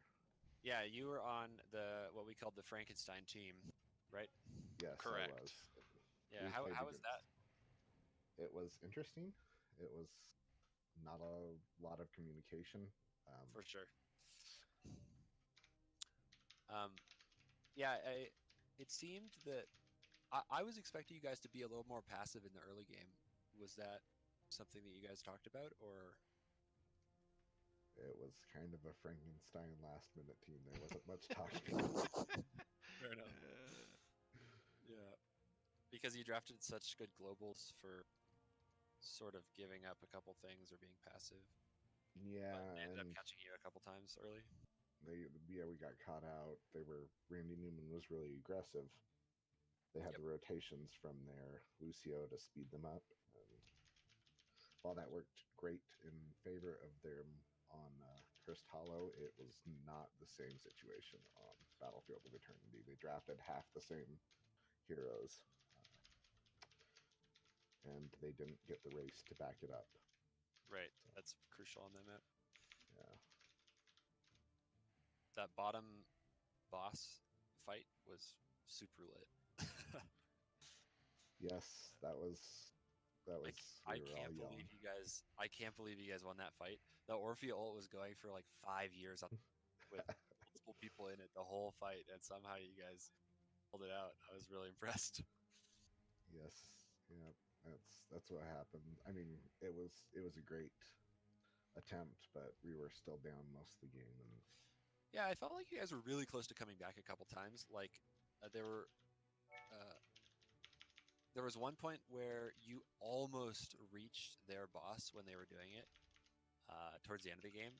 yeah, we were positioning it up, but we were not rotating fast enough. Yeah, And you were just 4v barely too late. 4v5. I considered trying to gust him out of it, but it was Yeah, it looked like Fly was down at the time, yeah. which was a shame because I didn't know that, so I was expecting a Fly, Brightwing teleport, all of the ults for pushing him off, but Falcomer checked it out. I'm not quite sure how to look at Gus timing as a observer. You have to hit the hero, and so I knew he was, I think, number 2. Oh, okay, got you. Yeah, I'll Yeah, try so that. if you Sorry. highlight my hero, you can see my cool, but they're not I see. globally available. So the finals. Yeah, on Finals. Towers of Doom, the comeback map. That's I've true. seen some crazy comebacks on this map, from being like 2 shots away from losing to having to turn around Yeah, 30 eat it, points. Tickle Me Tassadar. Oh, I got some beef in the cast here. Yeah. Nah, that great group. We had some great matches against them. They had to ban Juice Pirates 5 maps in a row against us, which I don't know why you would ban Juice Pirates on towers, but that's cool.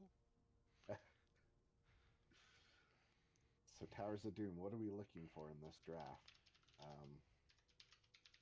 The preferred The preferred method seems to be heavy push bottom and catch double soak mid and top. And then face check the boss.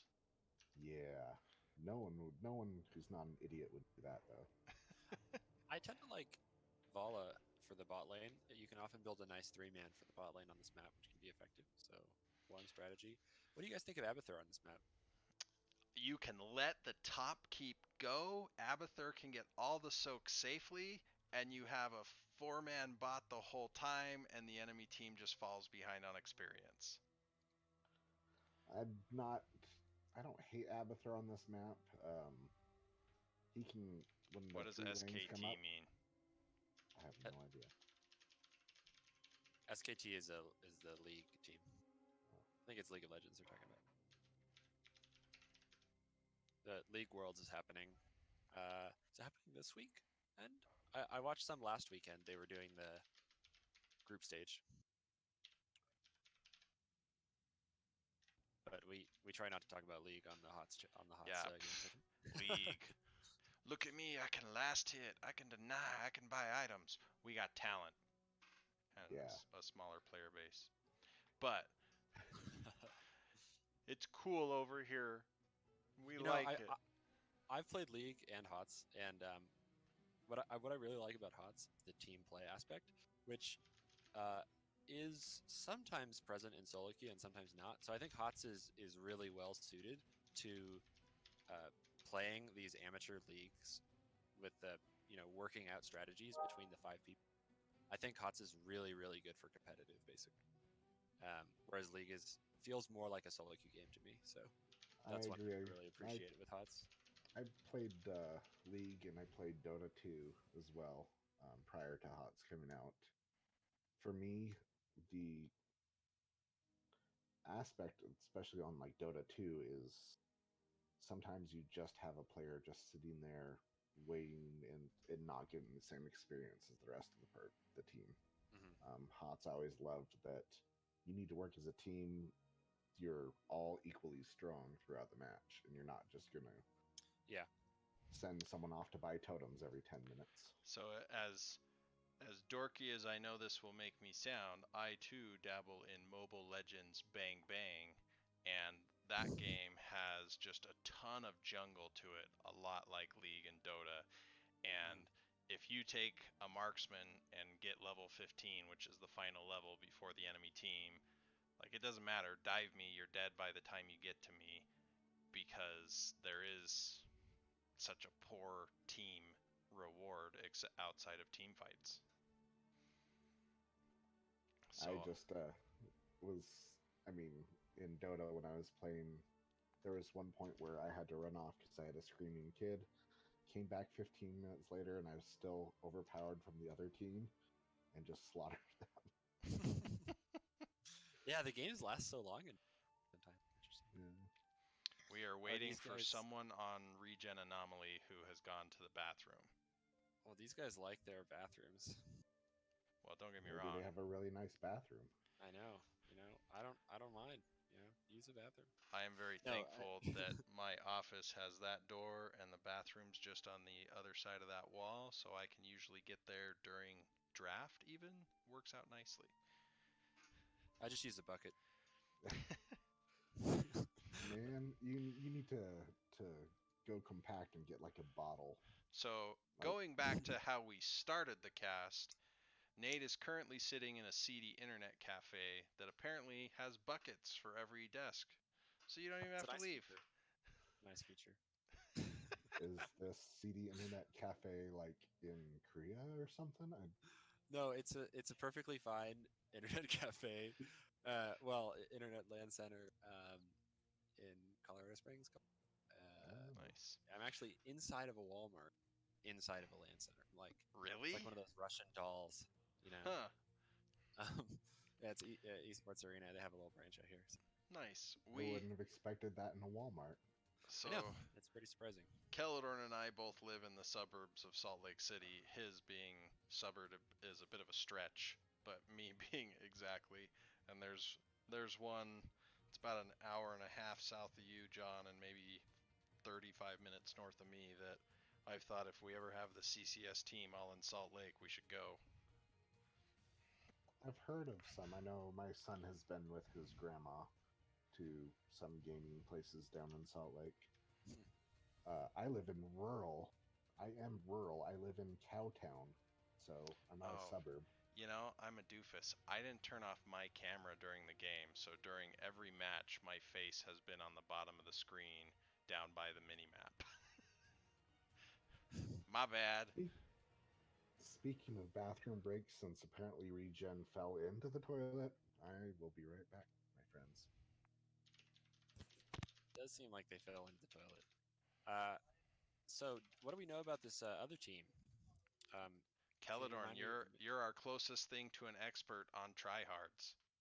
Tryhards, that's the name. Yes.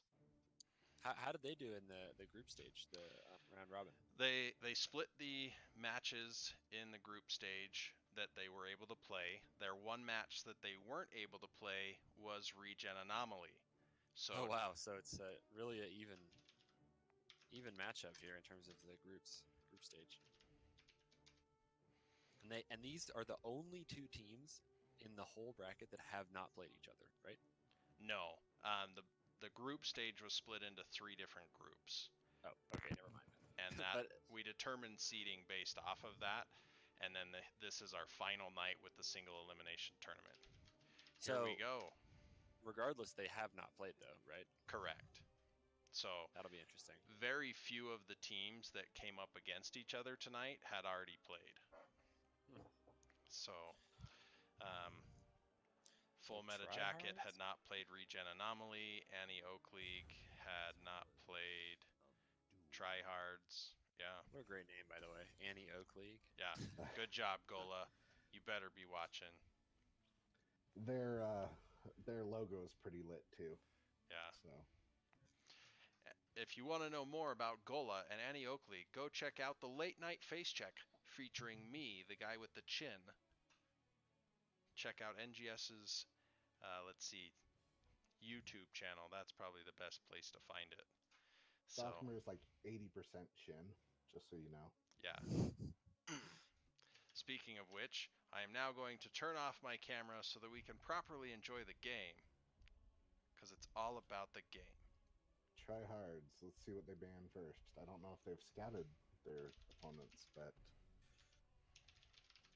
Well, one of Abathur. There it is. yeah. So these looks like tryhards does think that Abathur is pretty strong on this map. It's definitely allows for some Alarak. They annoying banned comps. Alarak last time against the Tide Callers. Maybe they just think it's really strong, even though they don't want to play it. I hate But I think Alarak. that's He's a kind of prick. unusual. Well, He's a that is really, really high learning curve, though. You have to be good at him, or you're just bad at him. yeah. I think I'm usually bad at him, but I've tried really hard. Well, Tryhards might try even harder and be good at him. So Zeratul Zeratul. banned, really high utility here, especially on this map where it often goes late. And he's really strong after level 16. A lot of choke points if you're going that cleave build at 16 that you can catch an enemy team with a void prison into the cleave, or sometimes just a blind cleave and deal out serious damage. So I Not wonder that if. Sorry, go ahead. I was going to say, not that anyone here casting is really good at Zeratul, though, right? You know, it's funny. I haven't been able to win as much after the warp.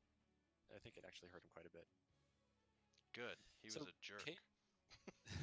KT banned again, not wanting to have to dive the enemy team if they pick KT. Looks like. Well, and KT can be great at denying the altars because you get Pyroblast, you can even get double Pyroblast that just shuts down an altar, and then living bombs. Ooh, those snap picks. So Insta. Yes. this tells me with the Sylvanas pick that we have Regen Anomaly looking to lock down the bottom lane. Yep, Joe has a ton of probably. sustain. She's hard to get around. And Sylvanas, you take that bottom keep from your opponent, and who cares about the rest of the map sometimes? Just hold it. Just sit there and hold it as much as you can and watch them flounder about. Ooh.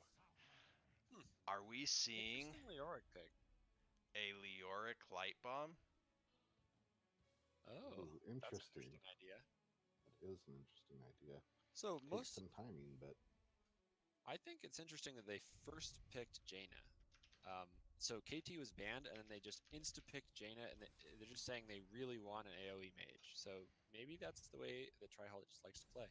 What happened with their comp in the previous game? Did they have something like that? their comp in the previous game, they didn't have an AoE. They had Greymane and Li Ming to siege the Immortals. Gotcha. And then they went Anubrak and Rhaegar and Blaze. Hmm. So to the Well, Regen Anomaly wives watching, Carve says, shout out to you. And thanks for being here. We appreciate the watch party. Regen Anomaly's doing great. The Lucio, so knocking out some of that rotational power. We at CCS had a match where we had Joe and Lucio, and we rotated right after the movement speed changes, and then just transitioned into that bottom hold forever. It's tough. Malfurion. I like these picks. Anna's played a Hero really returns. good Anna last game, though. I would have loved to have seen the Anna. Eye of Horus is a global delay. That's true. That's very true. They've managed to get another really tanky front line against Leoric without making them weak to his percentage damage, which is pretty impressive.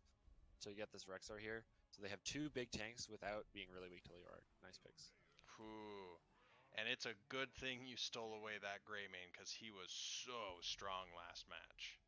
Although it looks like Nisu's hovering Sylve, so maybe he's the Sylve player. Got it. And Mal'Ganis, I think this is a pretty scary wombo that they've got set up here. So you can entomb, you can light bomb in the entomb, you've got Blizzard, you've got Ring, you've got Greymane that can dive over the wall, you've got Mal'Ganis stuns and sleeps to help set it up even. Yeah, it's going to be pretty great. I think I wholeheartedly agree. The sleep into the entomb and just death. I would be I while that's true they have a powerful wombo, I would be really scared if I was tryhards because the burden of execution is very firmly on me. If I don't get my ults off well or perfectly in most fights, the just regular ability cycle is going to heavily favor um, The the siege opposition, in my damage opinion. favors Regen Anomaly. You've got Yeah, Raynor, you've got Sylvanas, and sure, Greymane's fantastic siege on his own. I don't know that it stacks up. I personally heavily prefer Regen Anomaly's comp just because it seems way easier to me. But we'll see. Maybe tryhards have tried really hard to make this type of comp work, and they're gonna just wipe the floor with really good coordination. We'll see. Yeah, and if they can pull out a pick early, because they don't have to blow every ult to get a pick on, say, a Rexar. If you have Night Rush into a Cursed Bullet, diving in on a Rexar, now your fight's 4v5 when you take it. So, That's true. all right, Keladorn, can I have you introduce the blue team here?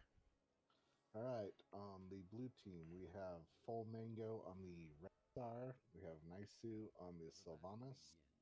We have Genjitsu on the Johanna. Anners on the Malfurion heals, and Carve. Carve on the Rainer. All right, Nate, quickly with the red.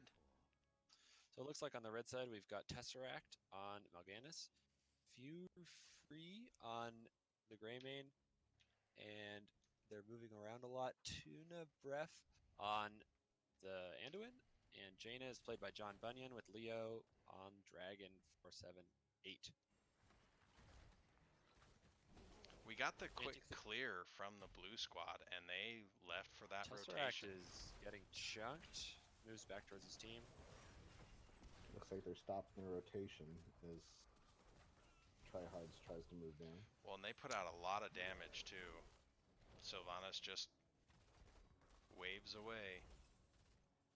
I'm interested to see how they set up the lanes here. Are they going to throw in the bot lane, Regen Anomaly that is, with the Sylve? Leo is going to try to split. It looks like Leo looks getting a he's little going to jacked. lose. He's going to lose stuff top. There's 2 I think minions Leo just lost. becomes the better solo laner, but it takes some time for him to be able to double soak that. They're doing their camps, as is a good idea on this map. It's a not really nice time. I hope Tryhards was faster with their camp, all and they're slow. Yeah, delaying. only this They Mal'Ganis might is be able to take extremely this from aggressive. them. Oh, Mal'Ganis, are you going to make it out? He does. They still haven't taken that camp. They need to delay one more time. If they get one more delay on this, their camp's going to crash against the wall. Get in there and delay this camp. Unfortunately, while they did, and the pumpkins do not crash. So actually, Yeah, this is no. a small advantage to Region Anomaly because while they were fighting, pumpkins killed the blue team wave, and they didn't get the XP. So small advantage in XP to Region Anomaly. Leo's still trying to do the 2-lane soak. It's not quite. Oh, we got a working out. pause. Oh, pause. All right, tactical pause. This was an interesting laning setup. I don't think I would have done it like this, but because they're maybe missing a little XP. But with Johanna, they have nice clear, so I guess the fluid laning setup could work.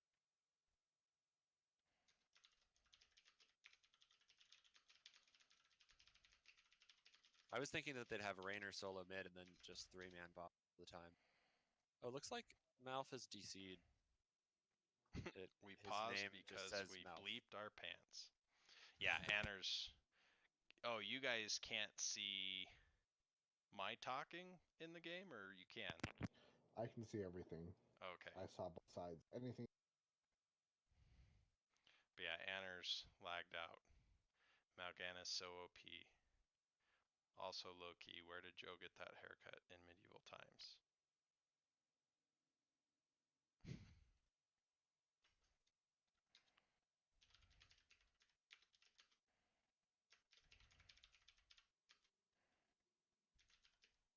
Ooh. We got a big old pause over the experience bar, but I do believe blue has the lead right now.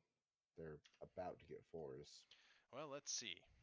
We got 600 by everybody but Mal'Ganis, 1600 on Leoric, and we got 700 from Malth, 500, 500 Raynor and Joe, and 1800 on Rexar. So I would agree that it looks like blue has the advantage. And that bottom sappers are still in blue's favor.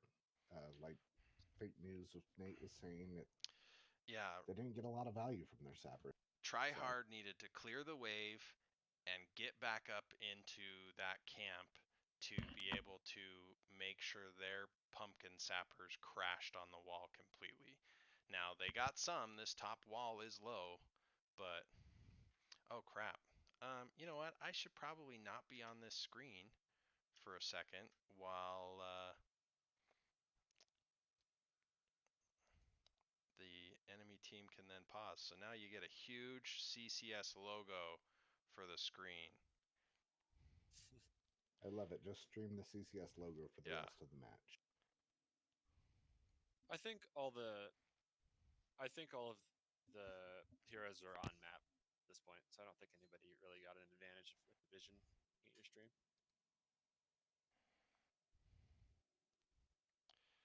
Well, do we have Lucio back or Malfurion back yet? No. Hopefully he comes back. That'd be a shame. There's one hero that would not be showing on the map for one of the teams, though they probably knew he was leaving a lane. Yeah. So should be fine. We have been calling him Genjesus for the record there, Caledorn. But hey, let's look at some talents while we're waiting. I mean, not look at, I'm just going to have to tell you because I'm covering up the game with a giant CCS logo. But we got Ace in the Hole. We got Bird of Prey, swoops damage to minions. We got Celestial Tunement trying to turn Malf into a little bit of an auto attack damage in those team fights. Hold Your Ground by Joe, which has quickly become the community favorite. as it gives you a 60% bonus to the shield, and the cooldown is reduced by 5 seconds, so a fourth of its cooldown. Sylvanas took Unfurling Shadows, and while we're not very far into the game, we only have 4 stacks so far. Anduin took Oof. Bold Strategy, gets both of the other talents, so when he auto attacks, it heals the nearest ally, and then the other one from Anduin, what does it do? Is Oh, renew. It gives a heal over time after the auto correct. attacks. Viciousness, increased inner beast duration to 4 seconds and cause ability damage to refresh its duration. I think that is the right one. Okay, we are coming back into this. We're going to shrink the CCS logo back up into the corner. Thanks for playing, logo. And Caledorn, will you count us down? Because I can't do that with my keyboard. I don't think it's observer, so they're not going to see me, but Count. Oh, yeah. Sorry. 3, They can see you, I'm pretty 2. sure. They can't see observers. not 1. observers. Oh, good to know. Resume. Yeah, I was looking at those talents as you were talking about them. There are some interesting talent choices. Ossian Renewal on Leoric is see often. Usually people I would go have for the taken Fealty unto Death. yeah. I was gonna say Fealty Under Death is hard to beat. So we've got 4 red bottom to 3 blue, and they're taking this wall. They completely shut down the pumpkin sappers by staying down here, and they said we're getting this wall. And our experience is almost even again. They It lose is. top. They lose top wave for this push into the bot lane wall. I think it's. I And think Rexar's not worth positioned aggressively too to stop that rotation. nice position. I'm pretty. I don't think. Oh, Anduin goes down. That is first The blood boy in king. favor of blue. But there's a trade for Ooh. Johanna, and maybe more. This And Malf is- Malfurion, ooh, nice great route. route placement, but Malfurion could have been punished. Top is We just trade trading. top. Let's see if anyone rotates. Nope, they're both going back to soak. Jaina went for They're the not going to be able delay. to cap this without a tank. They need to just poke them off. Oh, Mal'Ganis, great positioning. Walking Great all the way route, around. great flank by Mal'Ganis, but countered by that route. They've They put don't up have some it- good damage, but Malph's out of mana down here. Oh, and the quick interrupt. Oh, one more haunting wave for the delay. I think there's a Blind. yep, there's Oh, a there blind. it is.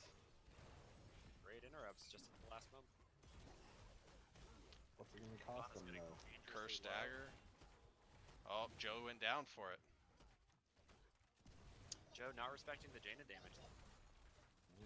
And right this now, point, you just Rexar give it, can't right? keep up with the double soak. The delay worked in the favor of tryhards. They got another chance, but it did not go better than the first time. They got a kill, Actually- and their solo laner is winning the double soak war. I'm looking at these. The stacks. Sylvanas should be stacking about 10 per level. It is at 12 at level 7. Yeah, Leoric is 700 experience ahead right now. Tryhards got their camp first. They know where the enemy is. Do they Joe invade? trying Do to they help go out ballsy? mid. You know their tank's not there. You see their tank mid. Dive in on these guys. Yeah, Ooh, Instead, they opt to push the pumpkins in, which is guaranteed damage on the. nice. it was just a tower. All 3 targeted it. Yeah, but the enemy side for So these are Merc Tryhards Queen is completely pumpkins up. if they get them in. So this is a big game if Regen Yeah. only can push them in. Merc Queen's Again, there. flank.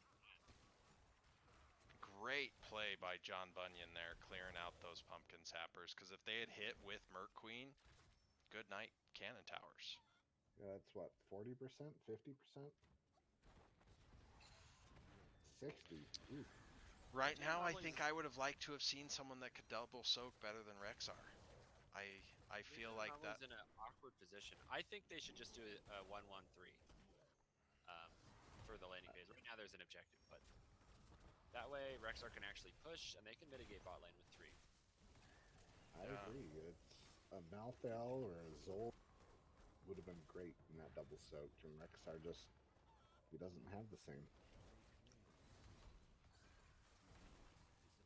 Rexar is the first one hyper rotating aggression down. on the part of Mal'Ganis, and he Naisu is really still. low again. Joe's Joe going is down. about to fall. Yep, there it is. That's another Anduin 4 goes back shots. to get the shots. They are getting low, fighting. And I think for me, I probably would have called to just team fight instead of the objective, but Tryhard's got both. So Johanna's getting completely bursted by Jaina and Greymane. So I think that they need to be more coordinated when they go in. Johanna isn't just getting free. Naisu's getting really chunked by Mal'Ganis, and then the fight gets split where they're focusing Joe and Naisu doesn't have any way to respond. Like That was here, a really they all early have to run away shield from by Mal'Ganis Joe. while Joe is like really deep. So I think they have to look at that, perhaps. We're up to 30 stacks on Sylvanas' level 1 quest. She has just not been able to build those up. Yeah, I mean, to be really good, you should be 10 per level. You should be at 100 at heroic. But Nice root on the Mal'Ganis. Oh, but save. Leap of Faith is down. Greymane charges in.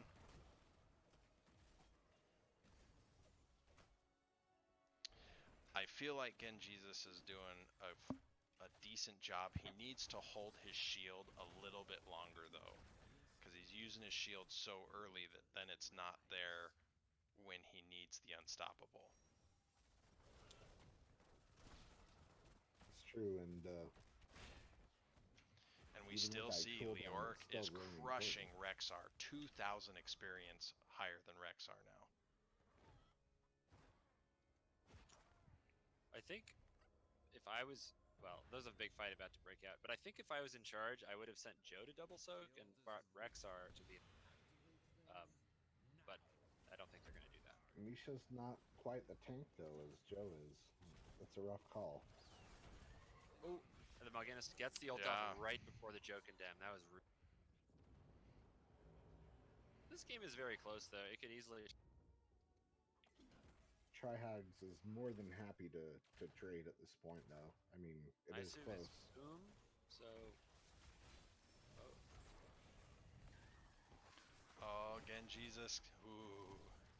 The Need to finish unstoppable this comes game. back on. Oh, Mal'Ganis gets on the almost. point, and there's a light Oh, bomb. that light bomb, though. That's Entomb almost Light a Bomb, team it's going to wipe. be a thing. Oh, so close with the Greymane. Nice try. 2 kills was worth the experience of a camp, though, and they easily cleared it out. Yeah. I think they're going to get the bot. Looking at all of our ults, we have Hyperion from Raynor, we have Unleash the Boars from Full Mango on Rexar, we've got Twilight Dream, Blessed Shield, and Wailing Arrow. This bottom keep is going to the side of Tryhards.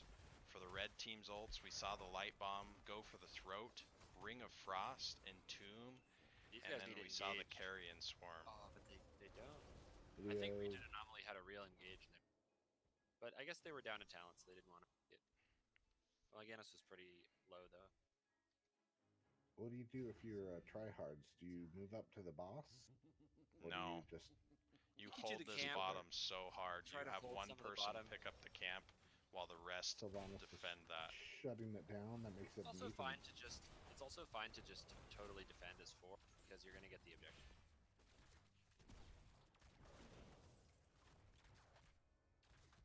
Would love it if they picked up those sappers that are just sitting there being alive.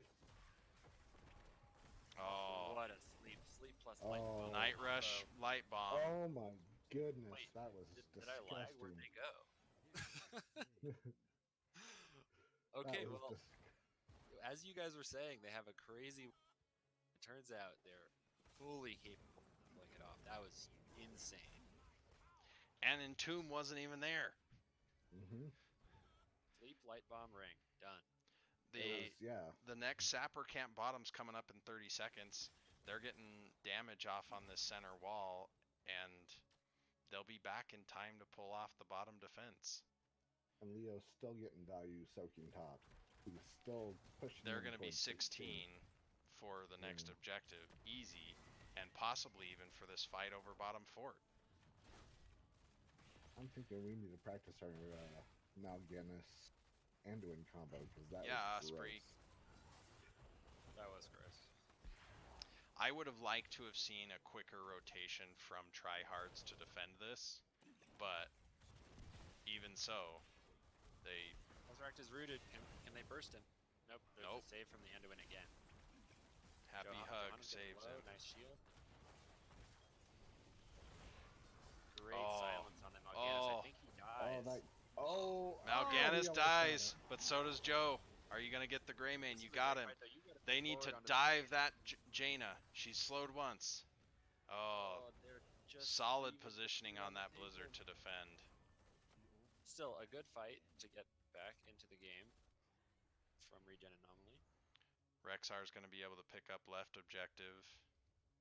This game is far from over still. That was a really This showing sign is of the life. comeback map.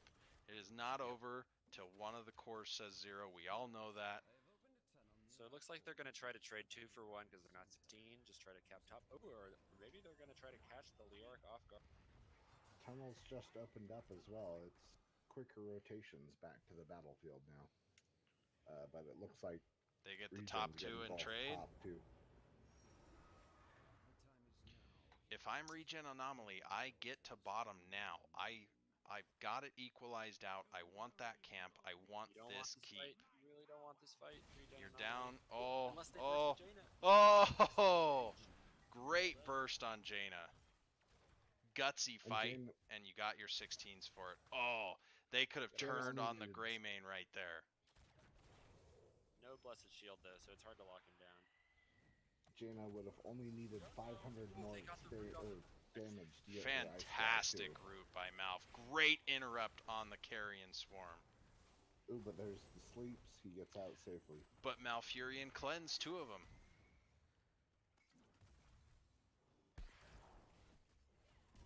Aggressive rotation onto the enemy Sapper camp by Regen Anomaly. Yep, but they got the numbers, so I think they can do this safely. Yep. And then push it in with Sylvanas Merqueen for damage. Plan, I think. You still Well, have numbers still- for a second. Jaina's not here to stop Look it. at that damage on the Sappers. The third one was wasted. That is a Yep. bug, Blizzard. Jerks.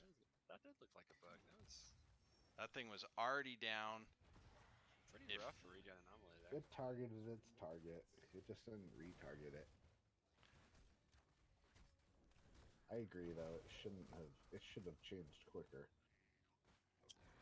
So Leoric is in position to come down for a 5e if Rexar. And Rexar is not. Rexar needs to come to Nope. this objective. He's- We need to He's trade. rotating now. Really important. They gotta go. Just forget that wave. You gotta go. Yeah, ignore bottom. Get the mid objective if you're Regen Anomaly. Trade. It's okay. Oh, Mal'Ganis Rexar's. is almost on the back line. They're and the light bomb misses. Oh my. Silence. Oh! The Blessed no, no. Shield. The Twilight Dream. Oh, the Greymane, though. He's Greymane's tearing gonna die apart. for it. It wasn't worth it to trade your life for Joe there. Wow. And now No. we see. Oh, can you get the That's Mal'Ganis? actually good. Oh! They get Wow, what bottom an keep. engage. So the light bomb was used too early because they thought they were going to get the sleep, but they didn't. And then the silence arrow just super hard punished with the Blessed Shield. So they traded altars, but Regen Anomaly just came back in this game hard. Definitely. Defend I that love bottom that keep. At this trio. point, the double soak doesn't matter. Defend the bottom keep. Let Rexar own one lane. You don't have to get the bottom or the double soak as much as you need to hold that bottom. Because now all you've done is cap it. It's about to hit up, and you've got tryhards is going to work on taking this back. So it looks like they just went back to tap so they could take this defense. And Yep. You don't get schools on your aggressive keeps, so they had to go back to tap just to defend, and they're all posturing for it. they've got such good wave clear with the sylphs that it's pretty hard to push into this here. I It see looks that like they're going all to back off ults because are the coming objective up. is top. I don't mind this to back because you get a really nice position and they're going to come in for the flank. Oh, This is where Act is gonna get But they still get the keep back. you You got to stop the Greymane. You let him get I away. think they should just commit to this. Nice Silence that silence, is Oh, but that silence was. oh, that Joe. indestructible to save. Genjesus, get out, Genjesus, back up. They're so low. So it's Rexar versus went Leon aggressive. Tom. He's stopping the Leoric. He is dying. They send the Malf back for the left one, and everyone goes to Leoric the right just one. killed himself, I think, with that Wraith block. Oh yeah, Oh. he doesn't Ult have being an escape vicious. now. And our ults are Resurrection. down. Getting the ult off, though. But we have no light bomb. We have no ring. They're going to get the altar for it, though, I think. But if you're a regen anomaly, you just come back in Genji's for the is too next far fight. up. You have to come in together. Joe got bursted. Indestructible was down. Yep, that looked more similar to the early game rather than really well late game fights that we've seen last couple. At this point, if I'm tryhards, I go aggressive camp. My fifth There it person is up Really 20 dangerous. seconds before. Yep. Yep, and so they do. Even Sild has to rotate around. That's easy for them. I think they're going to lose this spot unless they can stop these pumpkins. I think that this may have been a little wasted, this camp. I think they could have just pushed in this forward. They still had numbers. Right. Retreat back to the camp after the sappers crashed. They still have numbers for another like 15 seconds-ish, so maybe they can. We got a single altar phase next, so it's not game ending for These tryhards. Are could be. dedicated to solo laning. I would have expected them to rotate down a bit more. If tryhards gets the altar and a kill, they boss and finish. That's true, but oh, there's their keep. If you're And regen, it's though, bottom you- altar. They just checkmated regen anomaly. How do you get out of this as regen anomaly? Well, if you can get a, if you do have Sylve, maybe you can get this altar back quickly. You could also try wrapping around, but I think I would rather just go to 2 than wrap around. It's so unlikely this works, but they're gonna wrap around. They're gonna wrap around. They're gonna flank him. Great Sylve haunting wave. Blessed Shield's Blessed out. Shield is Light out. bomb and Great silence again. Oh God, those Everyone get silences are on Tesseract. point though. Go. oh, again, Jesus, Jonas. are you gonna survive? Oh, they're getting the wipe. 5-man wipe. 5-man wipe. You've got 60 seconds before you need to cap that objective. Mango, Don't cap wait. it now. No, no. He waits. He waits. Yeah, Rex. Watch He your shuts down Leoric the stack timer one. and finish one of the forts at least. I'm glad they went aggressive. Okay, your Leo timer's at 20 seconds. Get someone in position. You don't need all 4 for the last 10% of the keep. Raynor starts The pushing Sylve- in mid. The Sylve wasn't really working out that well early, not getting as many stacks, getting chunked out by Mal'Ganis, but in these late game team fights, just absolutely chunking and huge 132 stacks now. Yeah, huge silence arrows for the interrupt on this wombo too. Every time they try to wombo, the silence arrow comes out, and it's just Raynor, Yeah, you those got to be interrupts it. careful. They're coming out of the hole right there. I think The he's out. waving arrows are on point for sure. Yep. So you get the back camp, you rotate We're up. within and a get single mid, objective keep. now of each other. Bottom camp, mid keep boss. I think if I was Regen Anomaly, I may have kept Joe more towards the bottom, but the rotations were a little. They slower get than I both of expected. these camps. Try hard. I almost think that you send out a Hyperion to defend, and Raynor goes and caps the mid fort. Unleash mid the fort Boars is comes so out. low. Rex or Misha stun. Stun on The Leo. Entomb. They've got the 3-man silence Entomb. Is it enough? And everybody No, dodges the ring. Anduin coming in Soul with goes the down to self-light 3. bomb. And again, Joe is. This really is going to be 4 to 6 points just from the sappers. All 6 sappers are still up. 3 kills, Silence. 6 sappers going in. The next The objective. Twilight was so good. Oh. Wow. What a back and forth fight there. The Greymane just deleted the Sylve after she dealt a lot of damage. The damage was done at that point. This Greymane is died not for it. GG, but it's on I the don't go ropes for now. boss. Get out of boss, Gen Push mid. Jesus. Push mid. Bossing against the Leoric is very. You just need to get the. Leo's not there though. Tributes are spawning. These can end for either side if they get them both. What a. And now you're down health, and they took back the. They're gonna trade altars at this point, but that means But RGA wins. Well, it looks like no, they're gonna Tryhards zone it. are gonna There's try to the Oh, defensive entomb right there. yeah. That's what I was about to say. Defensive entomb. Block him. they have to interrupt this. If they don't interrupt it, they lose. They lost. And they lost. GG's. Wow. What a comeback. Wow. Good That job, Sylve play. Regen Sylve- Anomaly. Yeah, really good job. The Sylve and Johanna play really picked up in the late game. Their coordination really just destroyed those late team fights, whereas they were not on the same page in the early game.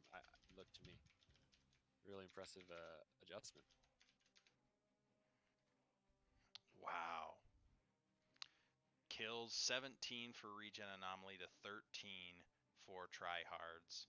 The siege damage from Rexar, he eventually got to the point he was dedicated to that double soak that he ended up with 5,000 more experience than Leoric, 0 deaths to 5, and 50,000 almost experience advantage. Yeah, and it was the late game experience that really got him back into it. That they were constantly soaking. The early game was not going well. It was looking bad for Regen, but they kept their chin up, and as Doc said, it's a comeback map. It's the comeback map. Okay, let's move in from the casting lobby to just one of the lobbies, and it looks like we're gonna have Gen Jesus and Carve join us.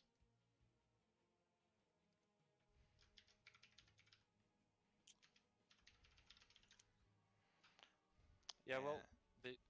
Oh, go ahead. Sorry. my typing strikes again. Lobby with an extra B or two.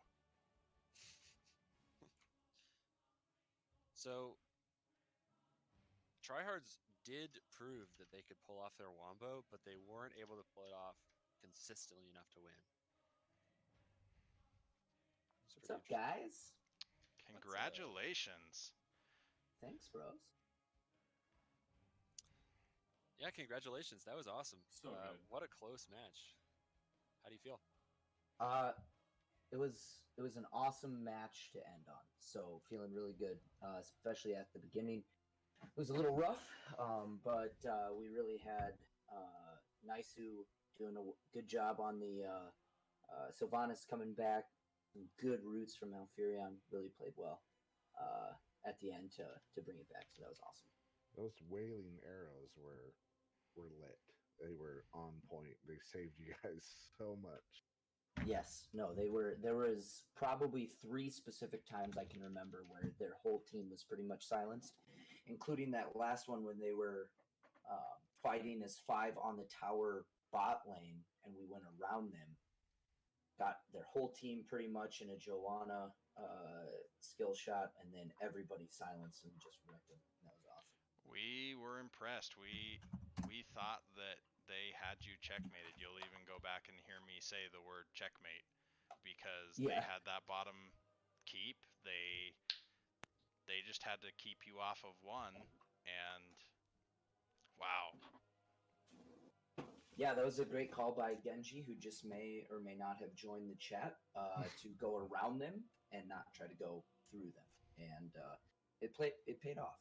Gen Jesus, great play in the 2 games that I cast you with. I just fed in both games, man. You're crazy. Great late game play in both games. Make sure to thank your Zarya as well. Yeah, no, Carve played Zarya really well. Shout out to Tone for coming in and dropping big DPS. And I mean, I think I heard you guys saying one time when I had the stream in the background that Anders' support play was huge because it kept a lot of people alive. And I don't know, man. it feels really good to come back Well, from that just one. to- We were so far behind. Yeah, and just to have like a really like Mango kept us in that game seriously at the beginning because we could not rotate. We were so far behind and getting picked and all that jazz. So Mango is really able to keep us in the game soak wise by double soaking too. So really Well, having a And great team early effort was on, Leoric had him beat in the double soak. I was wondering what was going on, but you pull up the stats at the end of the game. Leo died 5 times. Mango didn't die once. Oh yeah, Mango doesn't get outdone in the offlane. So just remember that. Mango's a So- god. Even if it seems like it. So while watching, we were concerned for you with their wombo, with the Mal'Ganis Sleep and Light Bomb and Ring and Entomb. They really had a pretty terrifying ult chain, which you guys got caught by in the Mhm. earlier part of the game, and then didn't towards the end. So did you guys do a conscious adjustment or talk about that in the game? We were pretty impressed with your adjustment. Yeah, that was Carb, scary. Go ahead. Yeah. Yeah, it was freaking scary. We both we both got deleted in that wombo, and Genji and I were both like, "Well, that was really good." And Genji decided to take some time out of his game to compliment the other team, which is which was awesome. And then yeah, after that, it was just an adjustment on my part to try to cue Mal'Ganis as much as possible when he's trying to sleep people, to just make sure that we're not allowing all of those things at once to go off. And I don't know, you could see probably towards the end, there's a lot more spread on our team. When that light bomb especially was coming out, we all just, it was just a scatter. There was no strategy, just freaking scatters. So Well, I thought it was a great strategy. Like they just straight up missed Light Bomb like twice, which helped you a Yeah. ton. I was really impressed with your spread. Yeah, from the tank standpoint, it was Mal'Ganis is obviously a disruption tank. Joe can be a disruption tank. We're trying to do very similar things. And when they're throwing that light bomb on Mal'Ganis, I'm trying to just disrupt the rest of their team from being able to synergize with it. And I think it worked okay those last couple fights, but I mean we weren't like calling out clean picks by any mean. We were relying on a lot of reactions after we disrupted them, and then kind of hoping for the best. And we had a lot of really good individual plays from a lot of dudes, which was really fun. I mean, back against the wall and having to basically play pretty flawless to get that one to come back around it felt good, man. I think we were down 19-7 at one point Yeah, or something. I thought that So- was impressive too. The way Tell- that you Oh, go reduced ahead, it to Nate, solo. Sorry. I thought that was impressive though, because they wanted to 5v5 and you wanted to do a lot of 1v1 basically, and you guys were able to get that. It was a fight side. Yeah, Yeah, Genji will tell you. Oh, go ahead, Carv. I was gonna say Genji will tell you that he fed a lot, and he did. And usually that's the other captain's job on this team. But you know, the way that he fed sometimes was super useful because it did keep them off of us. Oh my God. And There was one Um, time where Greymane decided Joanna's dead now. Yeah. And instead, Yeah. that That just left Greymane dead, and now they couldn't keep you guys from pushing in bottom. I was Yeah. really happy that he made that choice. I was like, wait, this guy's gonna ruin my game right now? Why is he doing this? And then I was like super salty, and then he died, and I went, okay, that feels a little better. just a little bit. And it's nice, like at that point when you're down in XP to get the extra XP, you know, the comeback XP. I think we were probably still down on levels at that point, maybe not. But you know, when you go for like a 1-for-1 situation, it ends up favoring your team a little bit. So that also feels good. So whose call was it to take the boss there at the end? Because I thought that was all sorts of risky. it was you tell me if I'm wrong here, Genji, but I would I don't know. say 5 out of 5. It was like I really think that everybody it was risky, but I think the last person popped at oh man, I think we were probably at a 5th health on the boss when the last person popped. So I think we all knew that we could get it done, and we just needed to focus it hard. And I honestly hesitated. I shouldn't have, but I think we all knew that it was good. And then we had great communication too, because a couple of people, as soon as Jaina showed bot, said, "Jaina's bot, we got this. Just stay focused." And yeah, it was everybody kind of agreeing together, I would say. Yeah. Yeah, because you had the bottom keep, the middle keep was low, the top keep you were just up there from having killed a couple people, and a quarter health Joe decides to not only start hitting the boss alone, but then stand Yeah. in the green circle before you guys get there. And I'm just No, thinking, this is Genji gonna didn't backfire. say no. Genji didn't say that I'm going to do this alone. Genji knew I was going to be there. I just wasn't because I hesitated. So that was you can check our comms. They're not great there. A lot of carve, a lot of carve hate for a little bit. Hey, Yeah, it Yeah. seemed that at the time Liar had lost track of your team too. He had died, but he was like waiting to respawn mid, so it was pretty nice that they didn't get vision earlier. Yeah, we Yeah. felt good about the lack of vision. We felt good about the Jaina popping up on the mini map. We're thinking if a Jaina like somehow surprises us, maybe she can pog out and get a couple kills. But having enough tools in the Joe kit, like the unstoppable low cooldown, and even with my health bar low, it felt good. You know, we had 5 people there. It was a little risky, but you know, we'd had a really spicy game on Towers of Doom at the end of the regular season. Yes. And we kind of had done a similar thing where we called boss late and through. So it was really good to call that late boss and execute, or at least, you know, Well, the only keep reason ourselves that safer. we got it this time is because we have Mango on our Mango just so happened to be on the other team when that happened last time. So Yeah, that is So a Mango's fact. 2 for 2 on Towers yeah, of Doom. no, he's 2 for 2 on really depressingly amazing comeback wins on Towers of Doom with regen anomaly involved. So yeah, we're okay with that.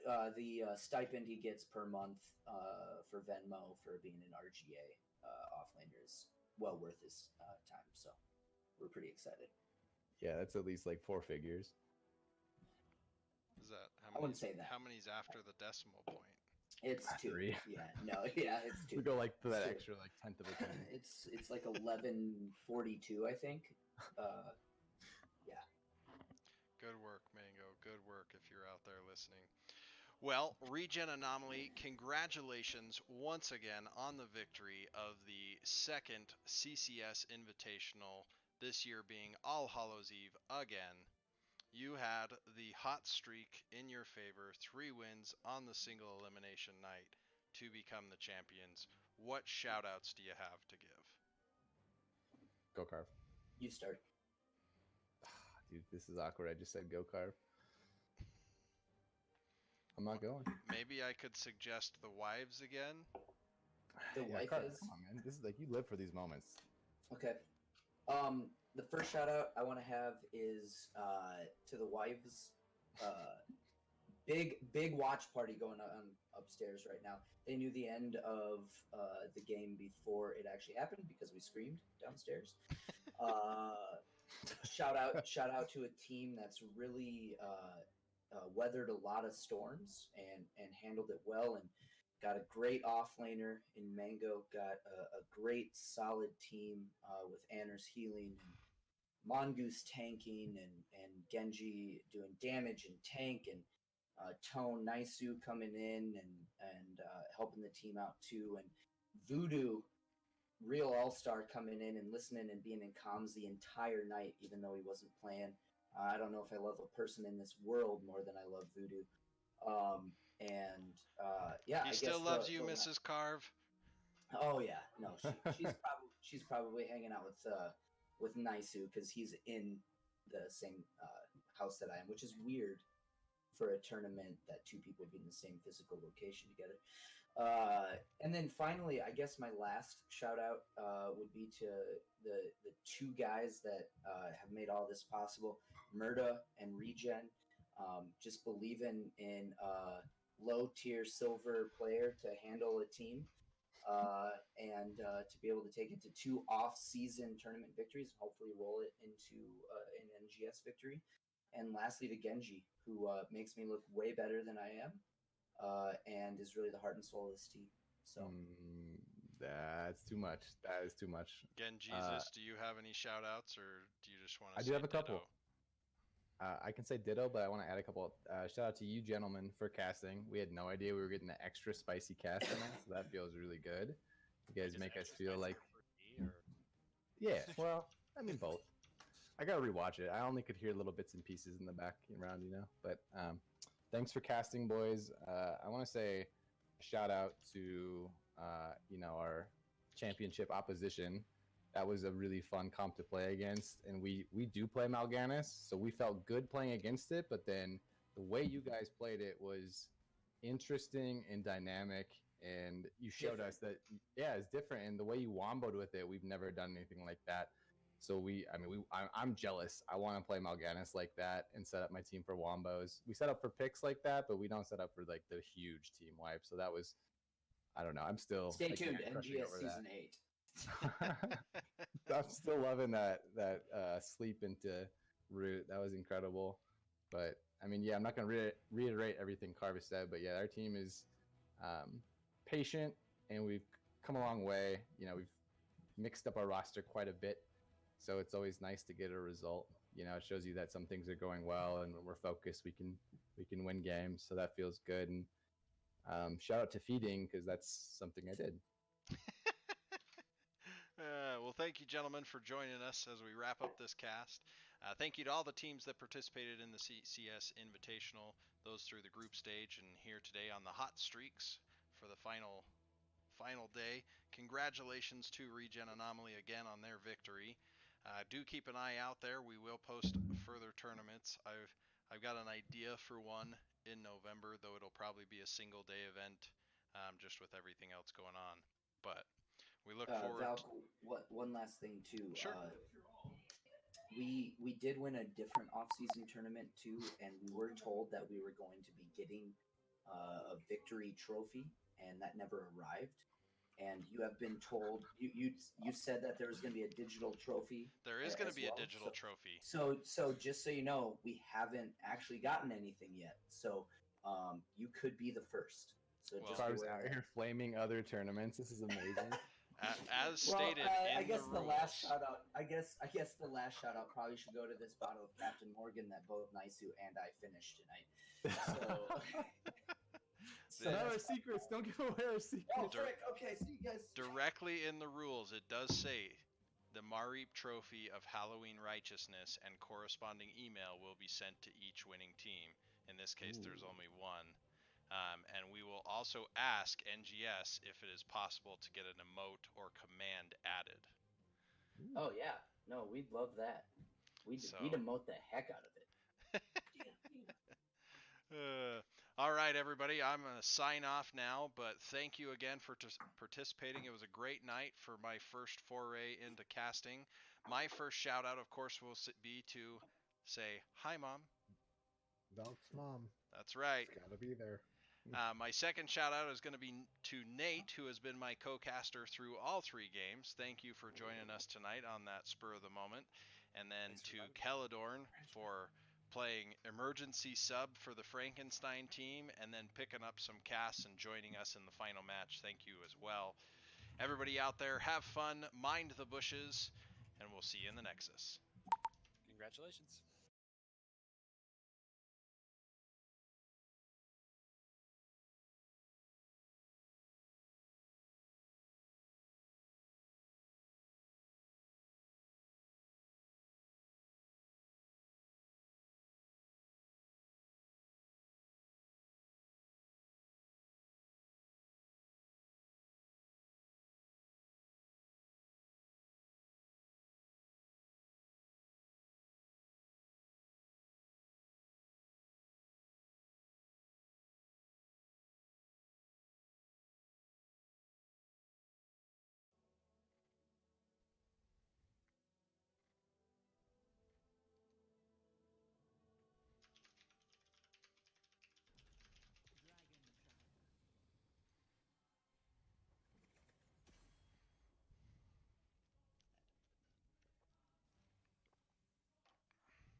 Our stream is still 30 seconds from being live.